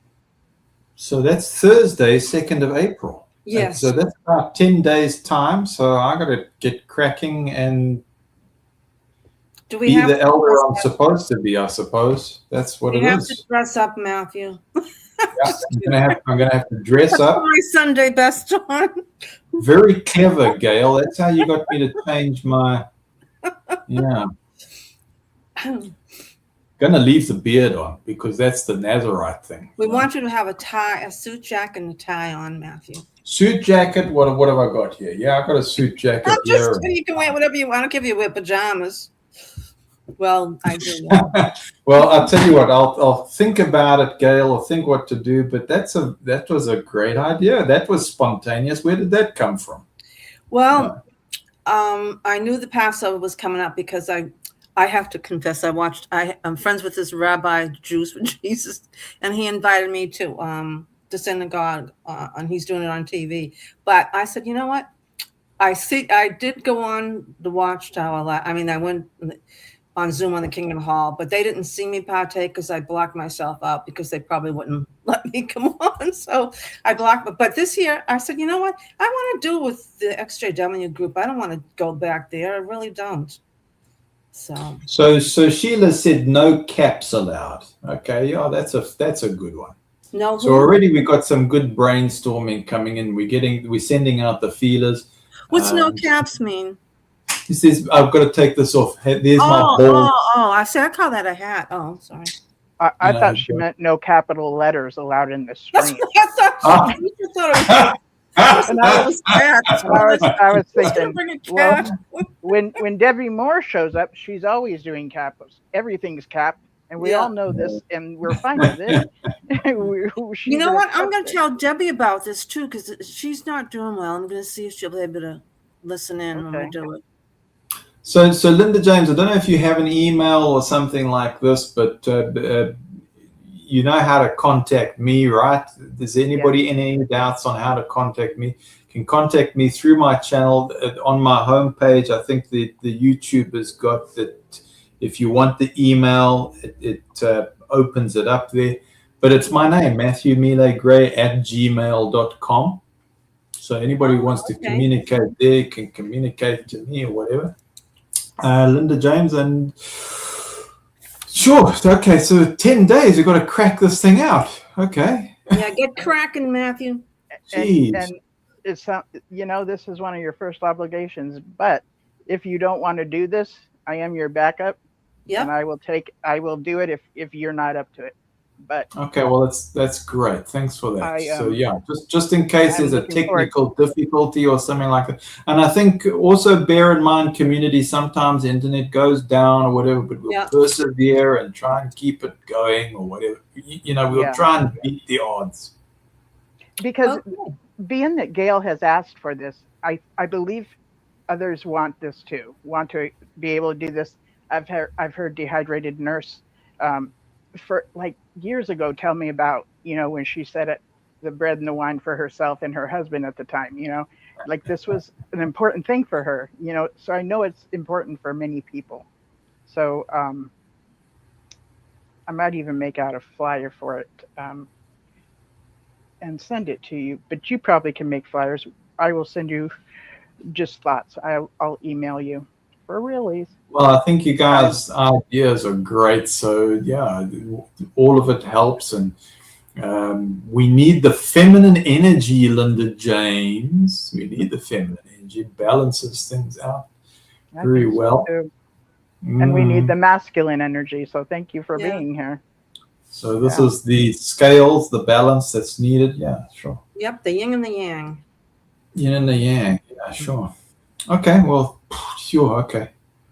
And you know, to me, this is a time to reflect on what Jesus did for mankind. This is how I feel that, you know, I'd like to honor him for what he did for mankind, and how he sacrificed himself for all of us, not just the Jews. And you know, he did this for all humanity, and I like to reflect on that. And I think I'll do some Bible reading too that leads up to the Passover. My inclination is also, with a talk, also to have a little bit of an interactive thing. To say, well, Gail, here's an opportunity. Thanks for being tuned into this special talk today, this memorial. What does the memorial of Christ mean for you personally? Yeah, you could definitely make it interactive. Yeah. And Linda James, what does it mean for you? And purple, is it a pentagram drawn in the salt to reach, you know, what does purple put there? But yeah, what does it mean to you? And to bring in these things in a dignified way without being sensational or whatever, but just to bring in for the dignity of the occasion and see what comes up. And if it needs to be moderated, then we moderate it. I mean, we're not like Gail says, you're streetwise, right? You're streetwise. So Yeah. we still moderate these things, and you know, hope it, you know, doesn't get apple pied or whatever. Well, you can always use AI chat, GB chat too. For Yeah. for Just kidding. To write up your talk. Just kidding. And okay, yeah, so one of those talks would normally be what, half an hour, 45 minutes. Yeah, 45 minutes. Yeah. Yeah. you can Okay. do it for 10 or 20, whatever is Yeah, comfortable. really. for It you. doesn't have to be that. Whatever's good for you, Matthew. Yeah, maybe 10 or 20 is, Yeah. although, you know, it's very, very easy. As soon as you do passing of the bread and the wine and you're talking about Jesus Christ, that's 10 minutes straight, eh? That's already 10, 20 minutes. And it's up to us to come up with our own food that represents the bread. So if Right. you So only we'll have all bologna, if you Huh? only have bologna and you're out of bread, use the bologna. You know, Oh, bologna, whatever it yeah, is, it doesn't matter what it is. It all represents, you And know. we'll all raise our glasses, Matthew. Sure, we can do that too. Purple is a wonderful. If purple is the crown chakra. Block you from it. So you say we better block you. Well, purple is the crown chakra. I'll just repeat that. She's our pagan gal. Yep. Oh, If you want to, okay. you better block me from it. Who's she talking to? He's talking to all of us. Oh, well, suit yourself. That's how I look at it. And you know what this is too? It's making new memories for Yeah. something that might have been, you know, that left a bad taste in our mouths, or something we were deprived of before. So this is making new memories and having the freedom to partake or not, because we're no longer under the, you know, directions of the organization. Is how I see it, you know. 2nd of April, you got a date. Yay! Okie dokie. And Thank I'm you. your backup in case of emergencies. And Sundown does this round the world. So Oh, isn't that interesting? So what is You it? know, Even purple- the sun doesn't know the time nor the hour. So for us, yeah. this is an interesting thing. What memorial happens throughout the planet all day? Mind blowing. Yeah. Oh, So, no, it's a sundown, wherever sundown is for you. You say, yeah, wherever sundown is happening, you know. You It's might 7 be o'clock, starting a 7 new o'clock. tradition, Matthew. Yeah. You might be starting a new tradition. You know, Purple started off doing a show on Christmas so that Yeah. nobody would have to be alone for Christmas, but she didn't necessarily call it a Christmas thing. But after Yeah. everybody else kept calling it a Christmas thing, you know, that's what it's called today. And I sign up for it every year, you know, so you might be able to start something this year and have pre-recorded things during the time you need to sleep or whatever, or you might want to invite a few people to fill up a certain spot. who knows, to give a there's memorial some talk. good ideas. Yeah. Okay. So Yeah. this could be a thing, you know? Well, you have homework, Matthew. You have homework.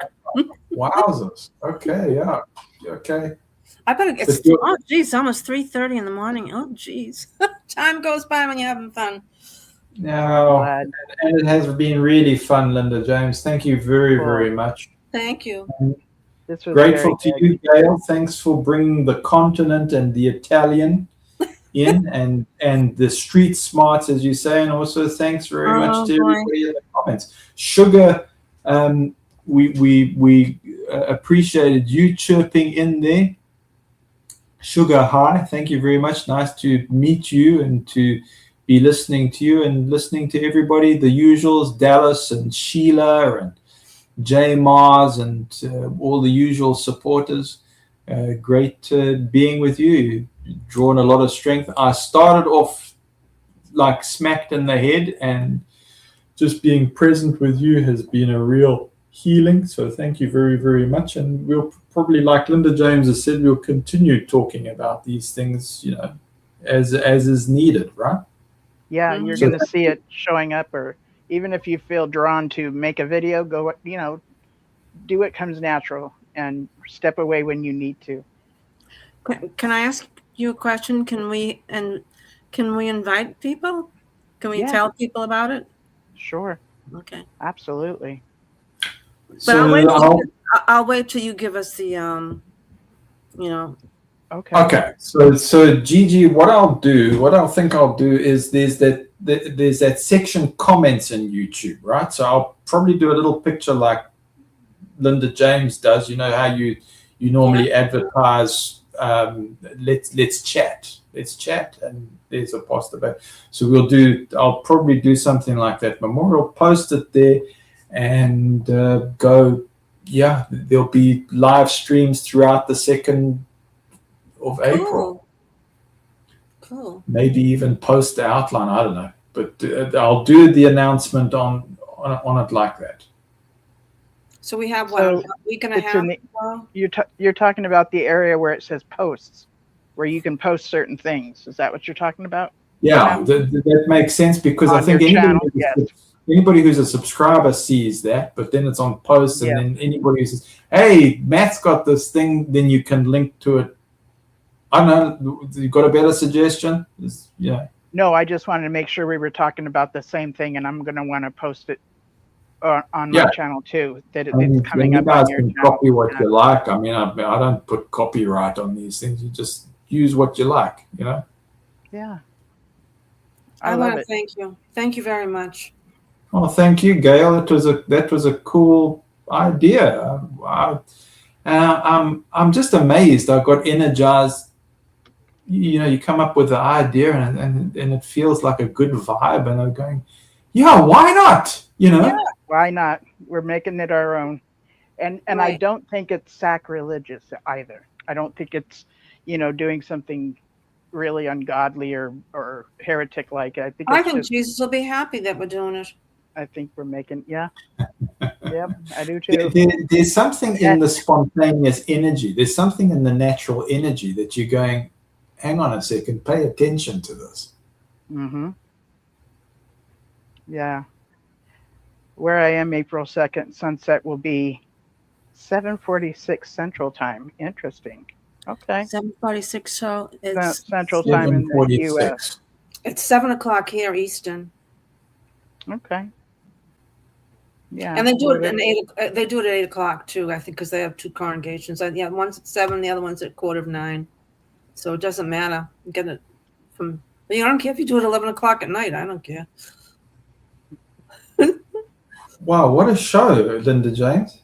Thank you very much. I'm digging it. I'm digging it a lot. So if there isn't, does anybody else like in the chat want to bring up anything before we say goodnight? Everyone's quiet. Oh, it's silent moment. I just wanted to open it up and see if somebody does. I'm going to start with us taking turns to say goodnight, and if something comes up in the chat that somebody wants to say, we'll catch that as we're saying goodnight. And if something doesn't, that's cool too. So can I start with you, Gail? As far as would you like to say anything? I just want to thank you for allowing me on your platform. And thank you. Oh, yeah. You're welcome. I'm glad you're here. I really enjoy your company. Oh, thank you. Me too. I don't want to go to bed. I could sit up all night talking, but I got to go to bed. It's 3:30 in the morning here in Massachusetts. That's funny. And now, James said something about remember the bread and wine is the Passover. What does he mean? We know that. Bread and wine, take some flour and make your biscuit, or put it on the stove. One of the nice things is, because what would happen to me is they would make this terrible hard biscuit, and I would give the talk, and you eat this thing and you got to choke it down, and you don't bite into that thing. You take a little bit, because if you've got this thing in your mouth, you're never going to swallow it in a million years. So yeah, so that's when you down the wine. Well, you make this phyllo wafer.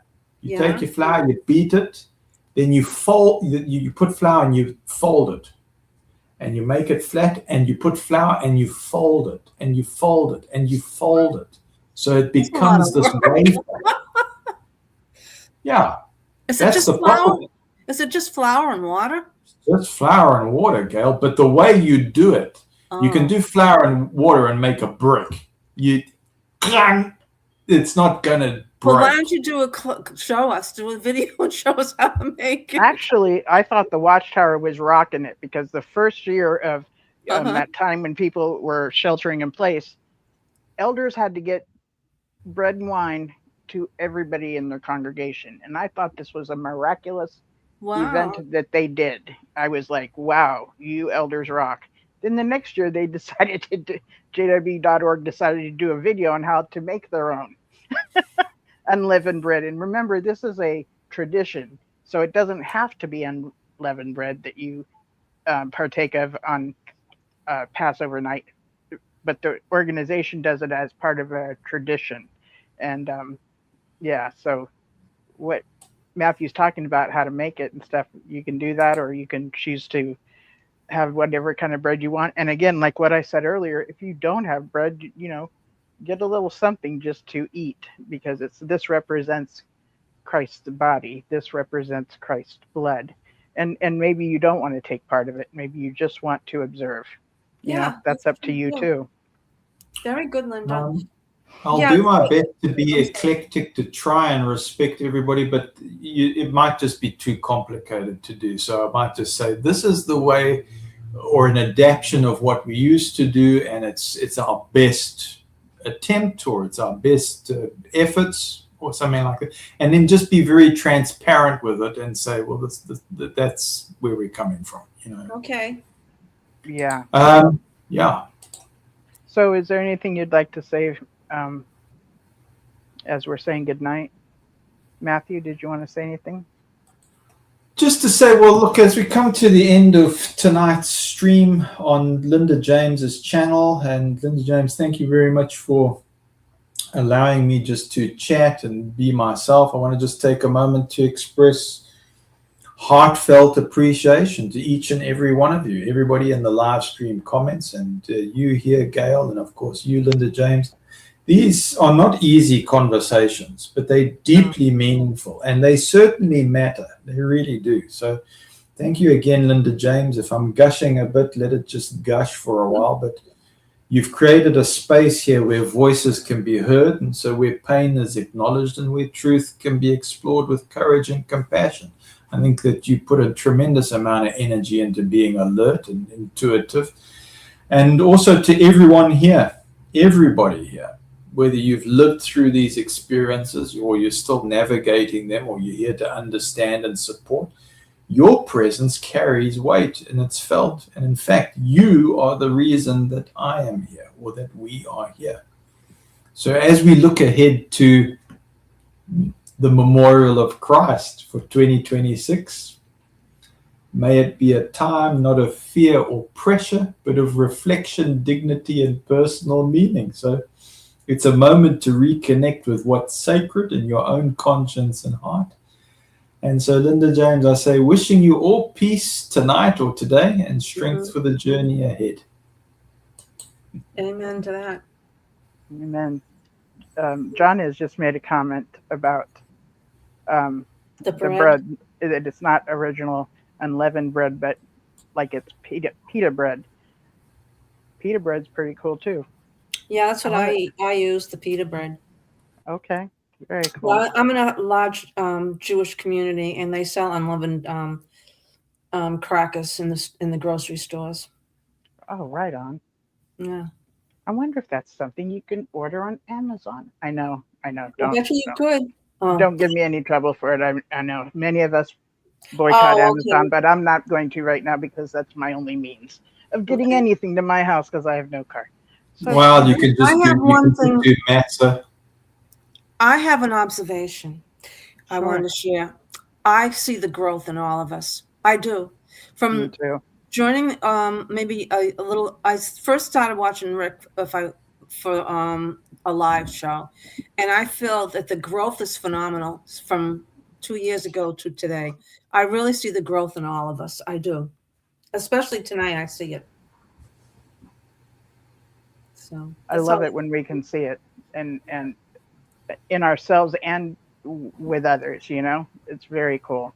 And I'm noticing that we're intentionally, you know, reflecting and wanting to grow and wanting to work through some things.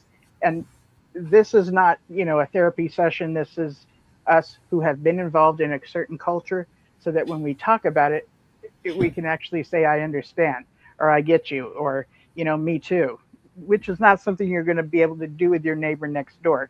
They're going to look at you like they can't even fathom that this stuff even happened. Okay. It's unrelatable to an ordinary person in society at large. So yes, this is part of helping us assimilate into society at large and help us make friends, which was something we never had to do before because Jehovah's Witnesses were our instant friends. So we never worked on developing a friendship. We never worked on keeping a friendship, you know, so this is kind of a new thing too. Well, I'm sorry. Go ahead.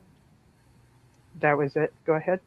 I was going to say we're all cocoons and we turn into beautiful butterflies. I'm being corny now. Time to go to bed. I'm being corny. This is amazing because a few years back, somebody gave me the writings of a gal who was a teenager who was being forced to go to the memorial and did not want to go. And I took her words and made a little video of it.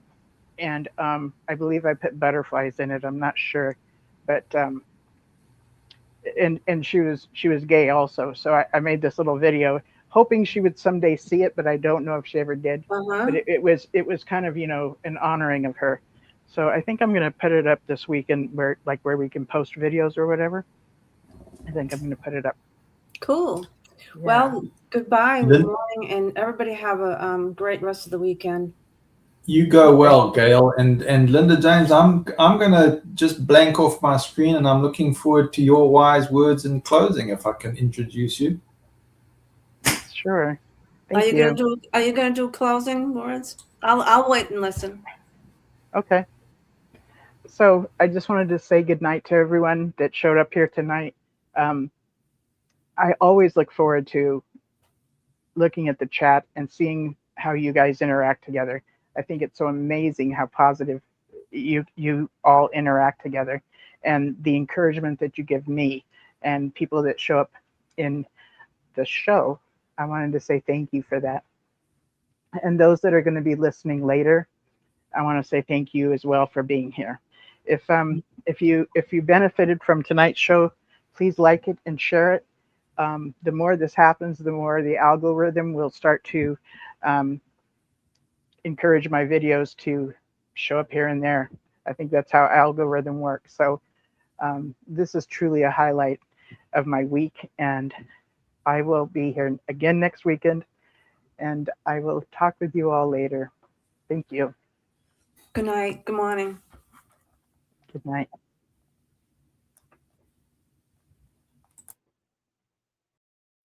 I never made